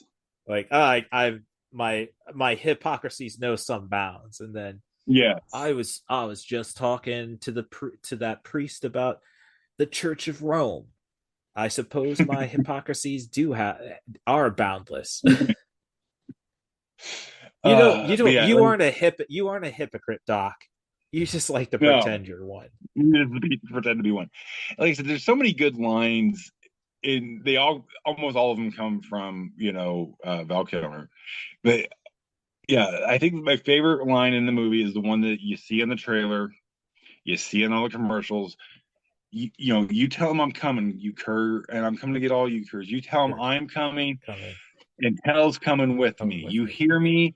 Hell's coming with me. Which actually goes back to the prophecy that the priest was saying before getting shot by Johnny Ringo. Mm-hmm. So I mean, it kind of ties it's the start of the third act. It ties the very beginning of the movie to everything that you're about to see, and it's just, again, Kurt Russell was going for broke. He's like, I'm going to win an award or die trying. It was one of them performances, But yeah, with Doc Holliday, it's kind of like, and it's even a story, I think, with Wyatt Earp, outgrowing your vices. Yes, like, because again, we've discussed Earp's history, and it's like he was a workaholic. Well, yeah. But the entire Joanna Pacula character, as Kate, you are a good lady, but then again, you might just be the Antichrist. Yeah, absolutely. I mean, and it's just like, I don't know. At work, it's like I talked about my ex-girlfriend, Allie, and she was kind of reserved, like. She wasn't impressed by The Nice Guys as our first date movie. Sure. Like, come on. And it's like, and then that coworker's like, I just don't picture you with anybody's, so high strung. I'm thinking you or somebody who likes, still looking for that. So it's kind of like, and I mean, yeah, you want to help your best friend out and kill a bunch of curs, but I would say, yeah, you want to be there. I mean, he was the original. I couldn't get over Kate. Yeah, I agree. Yeah. And another good Doc line from the movie. It's the introduction scene. You know, he's sitting there. He's getting in an argument with Sylvester Stallone's brother at a poker Frank. game. Yep. And which I didn't catch until like I'm reading the IMDb. Again, it's like Billy Bob Thornton. You just like, no, that's not that skinny guy. Years later, I was watching the credits. Like, oh yeah, that was Frank. Okay, yeah, but yeah, he's sitting there at the table again. Frank Stallone's character, he's standing up and he's yelling and he's getting his face. And again, Doc just sitting there close to him and we're going, "We cross." If we weren't friends, I just don't know what I'd do with myself. I just couldn't bear it. Yeah, and he takes the guns down. Later on the table. Look, now we can be friends again. You're not wearing a busset. How do you? And the way he delivered the lines, because if I'm not mistaken, Doc Holliday was from Georgia, but he also spent time in New Orleans, so that's why he has like that weird accent. Which is weird because, like Val Kilmer, he did not grow up in that way, but just the way he chose to do the accent and the deliveries for Doc, it was so good. There's a podcast on the Ringer Network, the Rewatchables. They did Tombstone. Okay. So this is one of the big ones that's saying you can't give the Oscars out the year after the movies were released. Yeah. You got to wait 5 years. Yeah. See how everything settles down. Who are we still talking about 5 years from now? Right. And the performance, like I said, that movie, I believe, is 30 years this year. Yep. No, we had to do it now, or we weren't going to do it. Yeah, we're still quoting it. It's still like one of the highest viewed movies on syndicated TV. It's still like getting residuals as far as DVD sales, which is amazing considering they've never done any kind of special edition. It's the version they released in like 94, and that's it. Yeah, I just have like the Blu-ray I'm watching. It's just the and the director's original storyboards. Yeah. I mean, I do have a DVD version. It's like, again, the original, but it does have a nice little documentary to it. But it's there's the documentary. It's just like this kind of quick little nice, but like as far as special features or director's cuts or the stuff that we usually do for 30th year celebrations, we ain't got that, which I think is kind of a crime in of itself. All right, so the winner of the Oscar for films from 1993 in supporting actor was Tommy Lee Jones for The Fugitive. Okay. So I mean it's hard to fight that. I mean, that was a really good performance too. I think the winner should have been decided in a bare knuckle boxing match between Tommy Lee Jones and Val Kilmer. I'd put my money on Lee Jones. Oh yeah, all day. I mean, because like that. Like, he's legitimately been in bare knuckle boxing fights. Like, after he was doing movies, like that's just something he does on a Tuesday. Oh, to work out. Don't threaten me with a good time. That's my. I mean, that's something. Yeah, that's something he does in between flicks to work out the demons. Yeah. Oh no. I can relate. My prime, which is sad, was wrestling. Oh, my prime was 2007, but back in 2003 when our Next Generation Wrestling was renting out the boxing/wrestling ring to a bar for tough man fights, and nobody really remembers the tough man fights, the tough man contest. The tough man competition's kind of like the early predecessor to UFC. Oh yeah, no, they've been happening for a good 20 years. No, yeah, and I fought in two of the name brand ones. So okay. I mean, as far as, we're talking about tough guy competitions, I can't believe I'm going to utter this movie. And you know what movie I'm about to say, starring Terry Bollea, No Holds Barred. Yes. It's a tough one to find now. It's not on streaming anywhere. Oh, you can't even find that thing on a bootleg DVD. Like, Oh, it was like everybody, like WWE, any studio that helped Hulk Hogan, anybody that had anything to do with this movie, with the exception of Tiny Zeus Lister, buried the hell out of that thing. You sure? Because it was like when they finally released it on DVD, it was like the number one DVD of the week.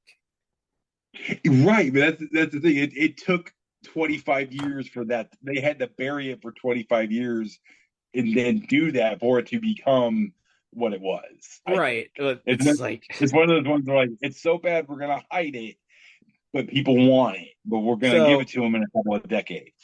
Oh, so I mean, that was that's what inspired my wrestling blog. Was basically I wrote a blog saying that a series of blogs basically saying that No Holds Barred is Vince McMahon's Mein Kampf. Yeah. I mean, like, in true fashion of the uncreativity, I don't know if this was a genius move where they were making fun of actual tough guy competitions. Oh, the Battle of the Tough Guys. Yeah. Yeah, Battle of the Tough Guys. I don't know if that's their tongue-in-cheek kind of them ribbing on tough guy competitions, or if that's the best they could come up with. If you've seen this movie, it could go either way. I am thinking I really don't think there's any ribs in it. I think it's like, well, this is the best I could come up with.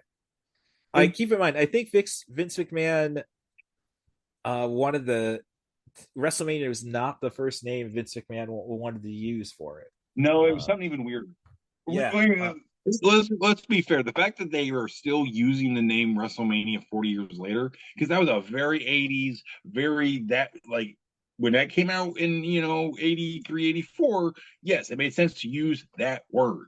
But WrestleMania today is just a very weird thing to say. Yeah, I mean, well, thankfully there's AEW now to kind of put wrestling back into it. But it's funny. This whole episode we've been talking about, like, the supporting actor, because that's where that's where Sam Elliot finds himself in a lot of times. If we're going to talk about best supporting actor for No Holds Barred, and again, it's one of those cases where I'm not even sure if he knew he was in the movie. Stan Hansen. Kurt Fuller chews up so much scenery, though. Yeah, he definitely gets the award for best bad guy, scene chewer, all this. But as far as us, like, you get gold. No, you're getting gold every time he pops up on screen. Stan Hansen. Yes, no, it's tough year though for that because Terry Funk was in Roadhouse. Right. Yes. And for those of you who might not be familiar, Stan Hansen, like Terry Funk, just beat down brawler, Japanese legend, violent dude. Yeah. Stan Hansen knocked the eyeball out of Big Van Vader. I've got that DVD. All right, so he knocked his eyeball out. This was the guy that would go who would relish having matches with Bruiser Brody, and no one wanted to have a match with Bruiser Brody. Well, he was legally blind. I think he could only see maybe through his peripherals. Yes.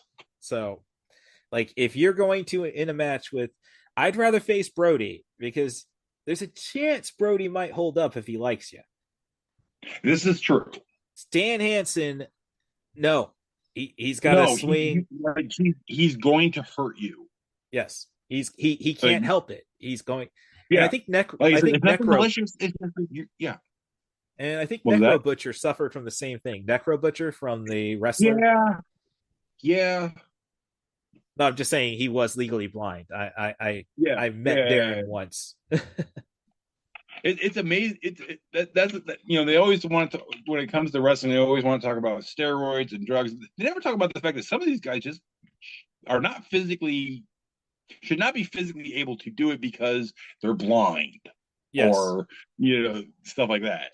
Yeah, no. Oh no, it's well, I mean, it goes back to the tough man concept. I struggled basically because, all right, I'm going to finish college and get my wrestling training paid for because that's what my parents want me to do. That's our deal. But I got to come out. If I'm going into wrestling, I got to be something. That's why I fought in the Tough Man contest in 2001 and 2002. and a little bit of stupidity on my behalf, because they really only showed the heavyweight fights where people are just swinging wildly on FX. Right. I got knocked out by a UFC fighter in my second fight. Oh God. Yeah. I'm so glad that when this was a thing in like 2000, 2001, 2002, I was in the military, so I couldn't do anything stupid. Yeah. Because I guarantee, because I was the guy watching those things at the bar going, yeah, I can do that. So yeah. Oh, if I didn't have the government contract saying, hey, if you get hurt, we can throw you in jail for destruction of government property. I've watched them. No, I'm serious, because the Army will hit you with an Article 15 if you get a sunburn. Oof. Destruction of government property. Damn. Yeah, no, I eventually became a bar's cooler in a sense. Like, oh, this guy's talking shit. He's ducking people. You're 5.5 feet tall. He'll fight you. Put him away. Yeah. And I would do it. So, which hurt my wrestling career, because like I'm a legitimate tough guy, and then my gimmick, the student of the game. I'd come to the ring with my glasses on and the complete idiot's guide to professional wrestling. It's like, I can make something out of this. No, we just want you to be the nerd, the chicken shit. Yeah. Yeah. But See, that was where I did okay when I did wrestling, is the fact that I am a giant, angry looking person. So like, hey, we can do something with that. I'm like, cool, yes. Great. All right. So I'm trying to get back to my notes right now. So just the scene on the screen. Which was better? Okay. I am one with the Force is with me. Or okay. No. Oh. No. Oh, those were both great scenes. I've never compared them to this moment, and I really should have. I'm gonna have to give it to my boy Kurt. I mean, as great as the scene with Donnie Yen. That was Donnie Yen. Yes, that was Donnie Yen doing the Force walking through a hail of laser fire. I'm sorry, a man walking through a river with a shotgun that only has 2 shells in it. You know, just walking through a hail of bullets, just saying the word no repeatedly. And the best part is that's been confirmed. That's how it went down, folks. He walked into a hail of gunfire and never had a scratch. People kind of don't talk about, as far as the real Wyatt Earp is concerned, he was never shot. He was never injured. He was never stabbed. A couple of sucker punches. That's about it. Jeez. Like hear the story, like you watch the OK Corral battle. Who's the only one that doesn't get hurt? Well, that was something taught in history classes. Yeah. I would say like Wyatt Earp was just the toughest / luckiest man on the planet. Yes. I did not, but how they shot that. This is the first time I noticed that. Curly Bill Powers Booth went out to welcome him. Like, that was the dumbest thing you could have, like. Yeah, he calls off the boys like, whoa, quit shooting. Let's let this badass who's already walked through you shooting at him to get closer, and I'm gonna take you 1-on-1. No, you ain't. Because one, you already have, like, you only got these 2 little pistols. You don't even check to see if you still have any rounds. He's got a double barrel loaded. Yes, well, that's the important lesson of this movie, is always count the bullets. Yes. Like when the sheriff gets killed by Curly Bill. Yes. And I'd say manslaughter still. Like, it'd be tough. It'd be tough to prove that he. Yeah, but I love the argument of the crooked judge, though. Well, did you actually see the shooting? No, you can't have a murder without a witness. The deuce. Yes. Yeah, so it's like just always count the bullets. We learned that back. I mean, Dirty Harry taught us that first. Oh yeah. I love that, like, you know, as crazy and over the top as, say, like a John Wick movie is, they'd show proper weapons technique in, you know, loading and making sure you in round accountability. So I love have you seen 4 yet? I haven't seen 4 yet. Oh. I've heard nothing but chef's kisses and applause for that movie. So, another good line. Just looking at my notes. Sure. And as I say, I don't know if we need the ladies in the movie, but I'll be damned. You may be if you get lucky. Yes, that's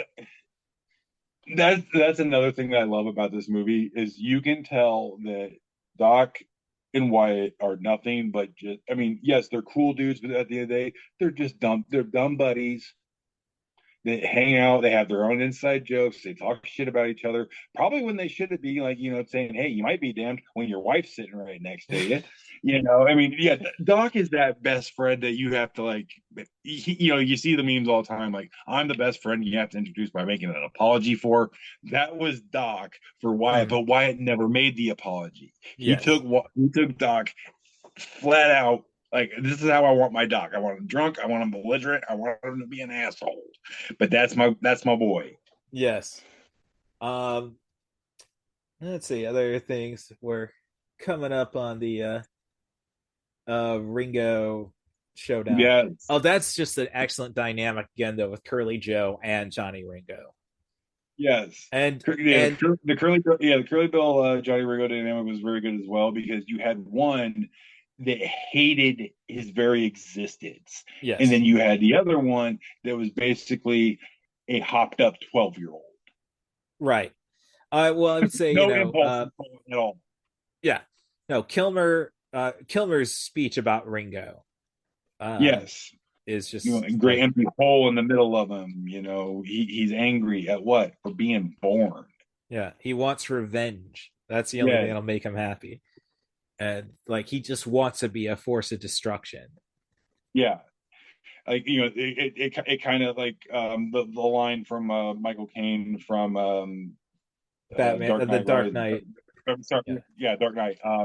Some people just want to watch the world burn, and when I hear that, I automatically think Johnny Ringo. Like, he just wanted it all done. Mm-hmm. And then you had Curly Bill. You had Curly Bill, the superior in the ranking structure. By the way, he was in charge, and Ringo was the underling. But at the same time, like I said, this is what happens when 12-year-olds snort Adderall. No impulse control. Like, if we were ever to do, like, that's the closest thing we're gonna get to a live action Tigger. Okay, like that's just a ball of bouncing stupidity and just pure id. Let's see. So, once we get to the OK Corral shootout, I think this is kind of a movie that I think we have more fun just waiting for the setup of everything. Yeah. I mean, it's such a real, like, we could keep building this world further and further and not have any action.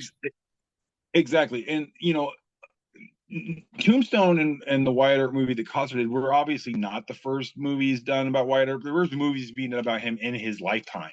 Yes. No, he died in 1929.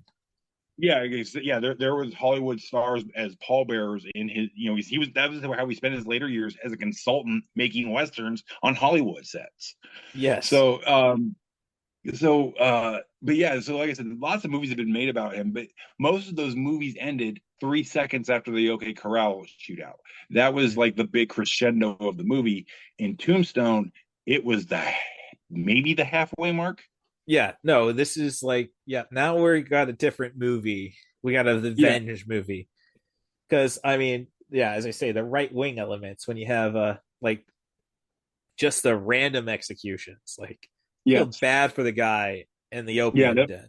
That's something that is, I do actually like Western history and stuff like that. So the Western historians talk about the vengeance ride, the hell ride, as some people call it, which is the third act of that movie, where like you said, writing people down, just the blatant executions in hotel rooms with prostitutes, or just riding up on a whole bunch of people where they were like maybe just half asleep and they didn't even care. They just would ride in and shoot them. it like Doc says, it's not revenge, it's a reckoning. Okay, yeah. But it's like, oh, the corruption, as you see Sure. Wyatt Earp tying a red sash on a hung body. It's like, Yeah. Was he a cowboy, or did you carry one? Is this your bloody right, so glove? is this your is this your message? Like, hey, this is what happens if you're a cowboy, or like you said, or is this just like, hey, this is my frame job? This is my bloody glove. Like, like you said, yeah. What was it, Dave Fishbell? Sprinkle a little crack on him. Yeah, or Chris Rock has a funny one. Put a mixtape in their pocket. Oh, this is a rap killing. Okay, let's see. I would really wish, like, the thing they should have done right after this, they should have made Kilmer and Russell the feral and oh shoot, dang it, I'm blanking on his name. Step Brothers. Okay, the Will Ferrell and John C. Reilly. Yes, like I would love a cop movie. I would have watched that. If we've mentioned a few of the people I'm about to mention here already today, I just love like the next thing that Kilmer does after this is he takes almost all personality out of him, plays Bruce Wayne, and lets Tommy Lee Jones go ape shit. Yeah. Yeah, that's well, I think he didn't. Well, no, that probably was earlier. The one where he's the Native American FBI agent. Yes. That came out circa 91-ish. Okay. I think it came out like right after Dances with Wolves, because the big selling point that was Native American, and it had a lot of the actors from Dances with Wolves in the Native American side of it, because not a lot of work. Let's face it. Right. So that was the big Never mind. It was one. probably shot in Canada, because that's where you actually have thriving native populations. You're right. And even then, you have to say thriving with a quotation mark. Yes. No. Not as casino based. You're right. Yeah.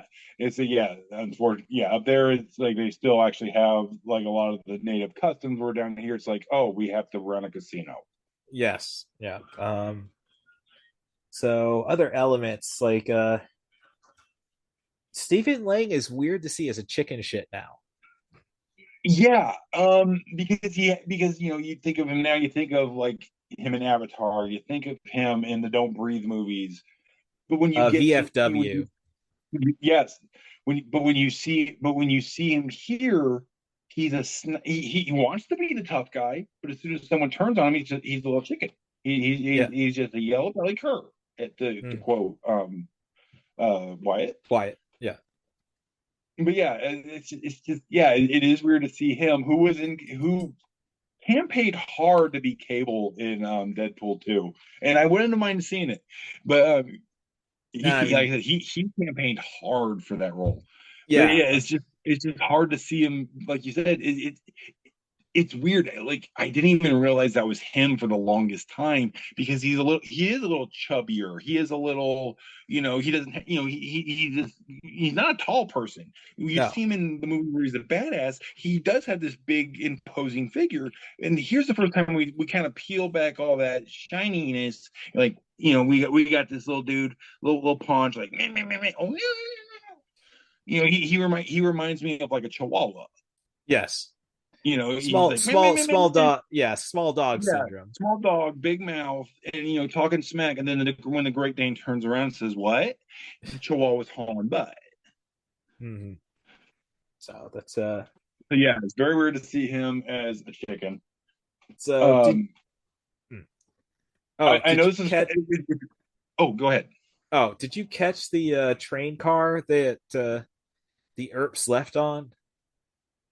I have not. I've heard about this, but you'll have to help me out here. I've heard it has 5150. Yeah. Okay. That is, which code is that? That's not. Is that the suicide? No. You can be voluntarily committed for 72 hours. Oh, that's right. That's what they did. Yeah, that's right. That's what they did to Steve-O to get him clean. Yeah. Yep. So that just tells you shit's going to get crazy in sport. Yeah. That's just like a funny little gag. Like, you didn't need it, but yeah, you got guys doing. They must have predicted podcasts. Like, oh, definitely.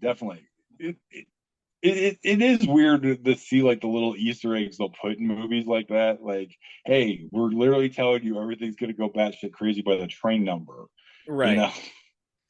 Yep, it's a. Yep. So I'm looking through my notes. Oh, so there's the bit about poker. Yes, I just got us the Pharaoh game. Oh, that is wrong. Why? What you always said? Yes. Gambling is a reasonable trade. No, I said poker. Yeah, because Pharaoh, I've tried to learn the rules of it a bunch of times. It is a confusing game. And it is a game that definitely favors the house, like Doc says. Whereas poker, it is one of I myself, if I do go gambling, I don't go near a machine. I'm probably playing blackjack, but I will also play poker because I'm not playing against technology or an algorithm. I'm playing against the person right there. Yes. Oh, I'm a roulette guy. Just goes on.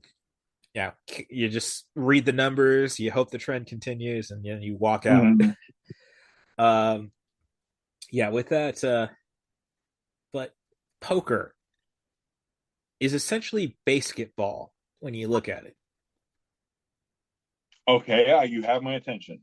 Yeah, it's just basically like, oh, hey, watch me. Yeah, I'm just saying. We can do this now. We can do this now. Yeah. Okay, I see it. Yeah. So, basketball is one I've been wanting to do. I love the movie. I think it's so like I will have to find a version and fresh it up on it, but I will gladly do that one with you. Right, because it's just you described like the movie I was watching 15, 16 years old. Yeah. Like if I'm at a buddy's house on a Friday. Well, yeah, if I'm at a buddy's house on a Friday night, we're getting pizza. We've done been to Blockbuster. We got basketball again. Yes, I mean it's just that. I mean it was like because we did nothing but crappy parody movies by that point. Like let's put Leslie Nielsen into something else. And Dracula Dead and Loving It isn't as bad as it. I was about to say. Naked Gun 1, Naked Gun 2, Dracula Dead and Loving It, those are all fine, but we had to do Naked Gun 3. We did Spy Hard. We did Mr. Magoo. We did all Wrongfully these Accused. Yeah, it's like we're doing all these spoofy movies, and quite frankly, movies that are taking what Leslie Nielsen did all the way back in Airplane and saying, "Tinkle, tinkle." Yeah, we're peeing all over it here. Yeah. So that's yeah. And I'll even throw this one into that batch, even though I kind of love this movie. It's one of my guilty pleasures. Surf Ninjas. Okay, I've never gotten around to Surf Ninjas. Oh, buckle up. If you want to see some weird choices to do with Leslie Nielsen in your movie, Surf Ninjas is your movie. He's the villain. Okay. All right. Sounds like it's up there with... He plays a dictator to an Asian country. I don't know. Raul Julia set a high bar for that one. Yeah. And the funny thing is, if we were to put the two side by side on, like, Raul Julia knew it was going to be bad, but tried to make it good. Leslie just said, and where do I cash my check? Well, so in my peripheral, we just had the Ringo Kilmer. Like, yes, such a good showdown. I mean, we set it up earlier in the movie. They wanted to fight then, and then we finally get the payoff. And that's when you realize Johnny doesn't want this fight. Yes, because he's not even getting Wyatt. And the whole movie he's talking about, I want Holiday. I'm going to replace Holiday. I'm better than Holiday. And then when the moment finally happens, you see it in his eyes for a second before he says, let's do this. You see, oh, this is the moment where he realized he effed up. Yes. I mean, and it's very, let's say, closer to tune with a samurai showdown. We're talking Kurosawa stuff. Yeah. So, It's not your traditional Western. It's not high noon. It's not Main Street. It's not 30 paces and draw. These guys are 10 feet away from each other max. if They're that, circling each other. Yeah, they're circling each other in a grove of trees, like you said. Very Kurosawa, very samurai showdown type stuff. like a headshot's the only thing you can expect. Yeah, and the fact that he hits the headshot, holsters the pistol, and then proceeds to talk smack before the guy hits the ground. Yes, like I mean, that's just the worst place to get. Like, I'd say the worst place to get shot, because like I hear you get hit in the back of the head, not knowing it, or straight through. Right, you're gonna hit the ground before you know you're dead. Well, this is like. I've heard stories of people in the Civil War who've gotten those through the head. Well, I mean, it goes back to a weird scene that actually has a lot of science, and I can't believe I'm bringing this one up. In Scream 4, Anthony Anderson gets stabbed right in the middle of the forehead, and then proceeds to get up, say a few lines, swing, and then fall down and deliver a funny line. That only happened because Wes Craven actually heard reports of that happening to a person. So Johnny Ringo catching a bullet to the head and still being semi-conscious enough to probably register the shit talking that Doc Holliday is doing to him. It makes sense. Yeah. You can see the whole time he can't do anything. He's gurgling, he's trying, but that's everything shutting down. But like the will is still there. The brain's just not letting him. Right. So that it's kind of a dickhead move, in a sense, to talk shit. It's like, I mean, the thing is though, at this point in the movie, Doc's character has bought in such enough equity with all the coolness and the James Dean of it all that he could be the prick in this moment because he's bought in the equity. Right. Yeah. Well, no, I mean, Michael Biehn, this is like, how the hell does he not I've done a podcast dedicated to Michael Biehn movies. I love him. I mean, yes, he was in Navy SEALs. Have you ever? We love to make fun of Navy SEALs, but have you ever watched it? It wasn't that bad. No. Mainly Bill Paxton's in it. Bill Paxton's in it. Once again, another through line of this whole episode. Dennis Haysbert was in it. Charlie Sheen was on coke. But that's it. But like you look at the Terminator movies. You look at even the scene that was cut out of Terminator 2 that he was in. Yeah, one of the better scenes that was there. Like, how this guy doesn't do more. Just the based Abyss. Off, the Abyss, The Rock. I mean, and even The Rock, people don't. By the time you get to The Rock, people don't realize that's him. Yeah, you're right. By the time you get to the mid late 90s, people are kind of like, I like that character, but they don't realize, well, he's been around for 15 years doing big things in big movies, like you said. You mentioned the Abyss and the Terminator movies alone. Aliens, Aliens. But obviously he's in the Cameron camp for sure. But by the time you get to The Rock, it's just like, oh, he's just the guy that they had be the guy who's the good leader dude. Yeah, but thinking about supporting actors again, though, it's like there's no this in this West. There were no Italians. Because I say that because I guess you have to be closer to Chicago or New York City. I mean, for that. Have you seen Last Man Standing, Bruce Willis? Oh yeah. I mean that's like the only time I know of Italians in the West was the mob war. It's funny.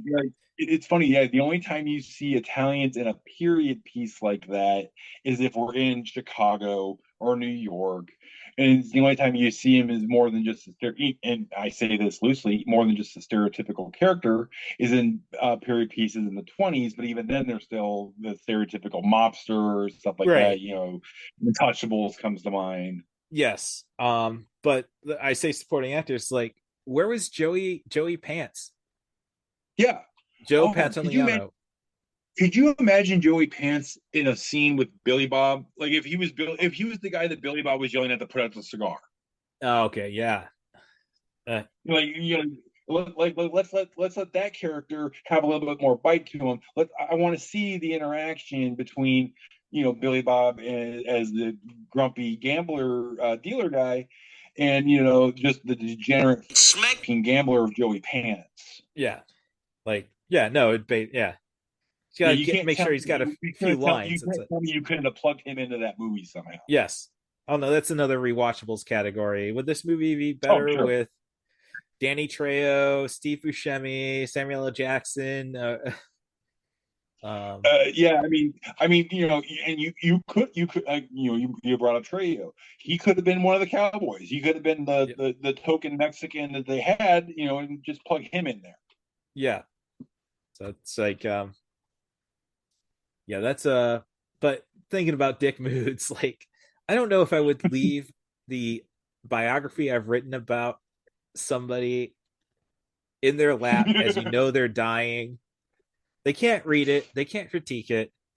I mean, thank God Doc Holliday was more fascinated with the fact he died with his boots off. Yeah.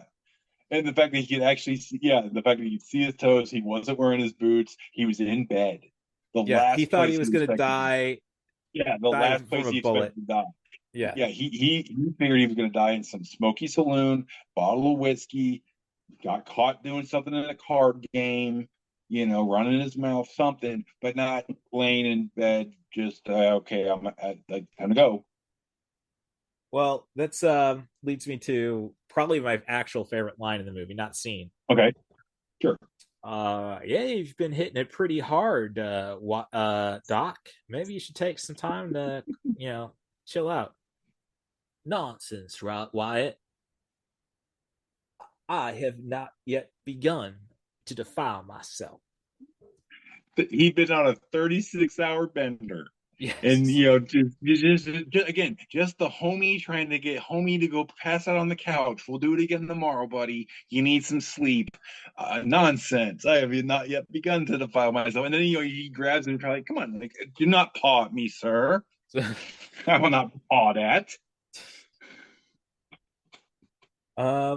Yeah, I guess my only other note. Well, I have one note, like the Wild West. Like, I think that could be a good, like how they set it up could be a good with just the sheer corruption. So that's something I'm disappointed at in the final rundown where we see Ike throw away his sash. You see Behan ahead of him. Yeah. Like, and we don't get to see Behan get gunned down. Yeah, that's the thing. Like in both movies, they kind of leave Behan's fate kind of ambiguous. Yeah. But then like I said, they show Ike throwing away the thing, and he got beheaded a couple years later at a robbery in Mexico. Right. Like he was trying to steal horses in Mexico, I believe, and they caught him and they chopped his damn head off. Yeah. But the Behan and the corruption, like, yes. I'm the county sheriff. Yeah, I'm the county sheriff. I'm the captain of the fire brigade, vice president of the bipartisan anti-Chinese league. I'm on the housing commission. I'm on, he's in everything, but he's a douche, so everything is not good. Yes. No, it's like was this Russia circa 1993? Well, I mean, there's a reason that when you look at like the rise of, they consider the Cowboys to be the first example of organized crime in America. I've compared them a couple times now to a biker gang. There's a reason that all that stuff kind of popped up. It made its name in the East later, but it all was born in the West because, like you said, the phrase Wild West is the perfect phrase. It was crazy because it was too many people going into X amount of land very quickly. We didn't have time to establish, an infrastructure of law. We didn't have a time to, it was just people showing up. I want the money. I want land. I want this. I want that. And yeah, it was just crazy. So that's why it was like the birthplace of organized crime and, biker gangs and stuff like that. Well, I'm just saying the fall of the Soviet Union, It's like, sure. Oh yeah. Well, yeah. you As had far as everybody having the fingers in the pie and right, stuff yeah, like that. Like in the example of Behan, who had every one of his fingers in all the pies. right, like which you'd have to do, I'd say, after the fall of the Soviet Union because nobody actually Sure. had wealth. Like, Yeah, exactly. It's like, so I'm going to gobble up every little seat of power I can, consolidate that, and then I'm going to get some money. yeah. So, one last question: was Wyatt stooping Josephine Dana Delaney before everything went to shit? Abso-friggin-lutely. They Okay. have that scene. They have that scene where they ride their horses at a full tilt down a hill because one's in heat and they need to separate them. But like, no, I'll just ride down this hill like a crazy person and ride it out of them. And I'm an oak, all right. Again, another one of those great lines. I'm an oak, all right. Hauls ass after her. You can't tell me after they ran those horses to death, they didn't go a couple laps. Yeah. No. Now that I think about it, it's like, have I? Not to be an asshole, but yeah, I guess I have done that to a significant other. So yeah, you do the crazy thing, and then you you do the go crazy back to him thing. and like, let's do this, let's fix it. I Like, don't want to do like, crazy anymore. yeah, let's move and just live out of hotels. Like what? Yeah. So yeah. Yeah. And now it's not a good thing to think about. Like, oh, what would Kurt Russell's characters do? And like, Well, oh, no, now I'm just gonna end up finding an amnesiac at some point. Right. Well, like in this movie in Tombstone, they do make it a little bit more ambiguous. Like, were they stooping before he split up from his wife, before the hell ride? Yeah. Does he settle down with her? In the Wyatt Earp movie, they make no bones about it. Before the OK Corral, he was stooping her. Okay. Like, yeah, Wyatt was not the moral high code that we kind of think he was. He was just a guy that was, again, he worked cattle towns as a buffalo hunter and then as a bartender. And then one day he wound up sheriff. And he just became good at doing that. And that's what he was. But yeah. Well, and as for the where he fell into, again, it's kind of the right wing wet dream in a sense. Definitely. Well, I mean, he was the son of a judge who went to school to become a lawyer and was clerking for a lawyer when his first wife passed away from smallpox. I mean, this is a guy that wanted to be an upstanding, righteous man. It's just that bad luck happened and he became an alcoholic horse thief who had to go on the run and eventually became the world's most well-known lawman. Yeah. So as to say, it's just more of like the entire hell run. Like, yes. Is the only reason to have a god just so he can sort them all out. Yeah, like you can't tell me at the beginning of any NRA meeting or even Republican National Convention they don't show the hell ride just to get all the gun nuts, get their nipples hard. Gosh, so now thinking back to basketball, it's like you got Donald Trump. Well, Ron DeSantis now because Ron DeSantis and Michael Pence. I'm so excited, and Mike Pence. You're excited. Feel these nipples. That's funny because I think Bob Costas hates having to be reminded of basketball. Yeah, I think Bob Costas hates being tied to that just as much as that Brett another sportscaster hates being tied to the Water Boy. Okay. Yeah. Brett Musburger. Yes. Yeah, that was the name. Yeah, but Al Michaels seemed to be having a real good time. Al Michaels was laughing his boobs off. He had a great time. He was hanging out, he was drinking, he was playing hobnobbing with the Hollywood folks, probably hitting on Jenny McCarthy. As you do. I mean, or he might have even been brave and hit on Yasmin Bleeth. Depending on the alcohol. Yes, that was before the dark times. Well, no, I mean, yeah, jazz and belief. uh, all right, so I think we got all the silliness done. I think we Yeah, I'm just so happy that after like a year of wanting this, that we find our baby is finally being presented to the world. yes, and yeah, and who knows? I don't know, I hate to We may be on to something. Yes. yeah. So I hate stealing an idea, but again, if you're gonna put it behind a paywall, there is an argument to be said. There hasn't been an original idea since the very first idea. Yeah. Everything is just your interpretation of something that's already happened. Right. So yeah. And no, basically this was just a way to yeah, no, and this is basically a way to capitalize. We wanted this.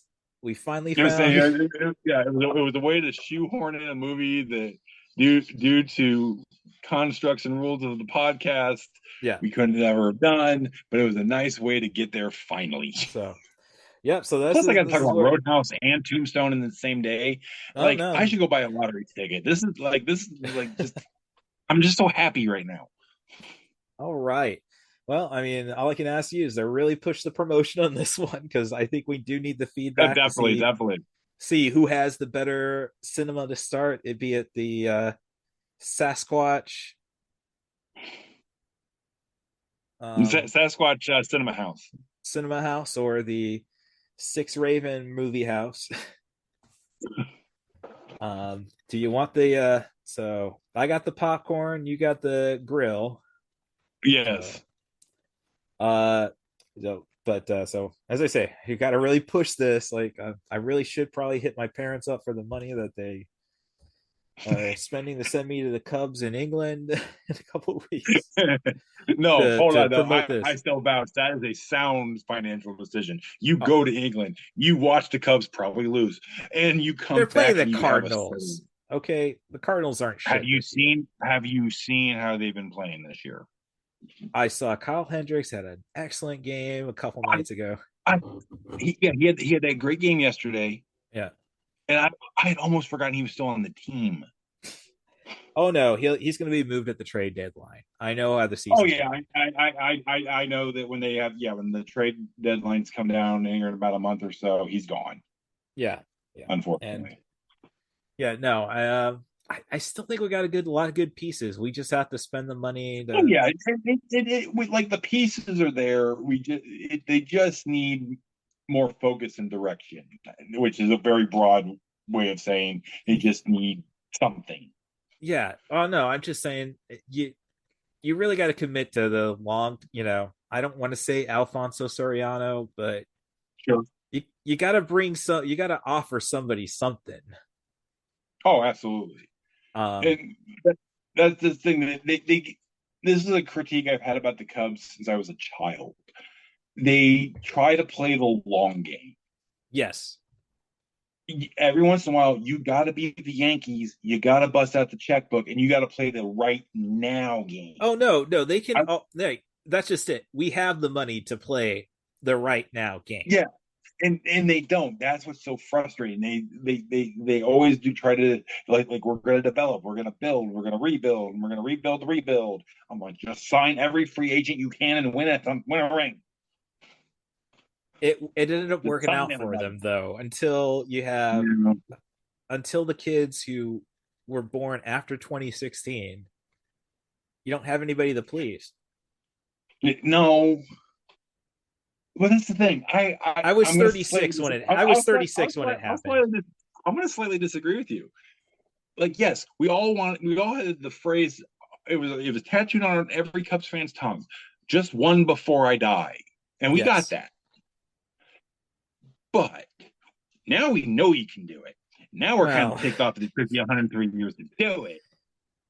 And honestly, the fact that you couldn't do it with the pieces that you had after you did it the first time. Honestly, it's just more of the. I really wish, in a sense, just how other events occurred that year. Mm-hmm. I would have traded a pennant for a Hillary Clinton 4 years. Now look, that happened. The World Series won. The win. Like, that we didn't need it all. That's all I'm saying. Well, that's what I'm saying. But that happened 3 days before my wedding, so that was a great week for me. Okay. That personally was a great week for yours truly here. But at the same time, it's just like it's like I could have like that. Even though I got married 3 days later, if a meteorite would have struck the bar I was in 5 minutes after the World Series win, I would have had no complaints. Oh yeah, no. I'm like this. The meteorite hits, the world is gone. I'm okay with it. Yep. Because the Cubs won, baby. Yep. So, all right. So, as always, you can find Andrew Tiede at CouchMan Bakes on Twitter and TikTok as well. Is everything Twitter, TikTok, and I also have CouchMan1 on Instagram. All right. Yep. Excellent TikTok videos. If you ever, I guess I'm gonna have to do a TikTok about the American cheese and pie. Let's put it this way. If you have any, you have to have standards. That's all I'm saying. Yeah, absolutely. If you have any wondering what my content's like, I filmed an episode of my show before doing this. Oh, all right. And that explains a lot. Yeah. All right. As always, you can follow the podcast at CatBusRuss on Twitter, at RussStevens.mastodon Mastodons. It's gonna catch on. At Russ Stevens at mastodon.social. Main Event Zombie about anywhere else you can find me. And as always, like to think, and I guess I can say, well, Raven was Stacia's stage name, but I want to think of her a little more than a performer. There you go. Yeah. I'm just glad she's always been looking after my ass the past 19 years, and I hope she's smothering the hell out of little Skimble. He was so cuddly. That's his curse. The little one-eared angel. So, rate and subscribe on your favorite podcast apps. 5 stars. I will reciprocate. The username on Apple is The Scoop Staley. That's an old wrestling thing. As I say, 5-star reviews. You can write whatever you want and be honest in the review. We're just trying to screw the algorithm. So, and we'll be. So this episode will drop on the 20th. I got my Renfield episode to release this week. Oh, I haven't seen it yet. I really want to. It is fun. That's what I'll say. It's a lot of fun. Nicolas Cage is awesome. I actually saw it for sale in a Meyer DVD section yesterday. I'm like, it's already on a DVD? Yeah, no, I thought it was dropping on Tuesday when I dropped my episode. Oh, and then I'm like working at one of my jobs and I see it brought up and it's like, yeah, I saw that one and also that weird Adam Driver movie where he's 65. That one. Like they're both already released. Yeah, and Super Mario Brothers came out this week too. Oh. So I know what I'm doing soon. Because my wife hasn't bought it yet. It's a 90-minute, so. Oh, there you go. Well, yeah. We'll have that to look forward to. Right. So thanks again, Andrew, and can't wait for the next conversation. Be it basketball or some other one that we're going to try shoe hold. Some other cinematic oddity. Yes. Can I hear a wahoo?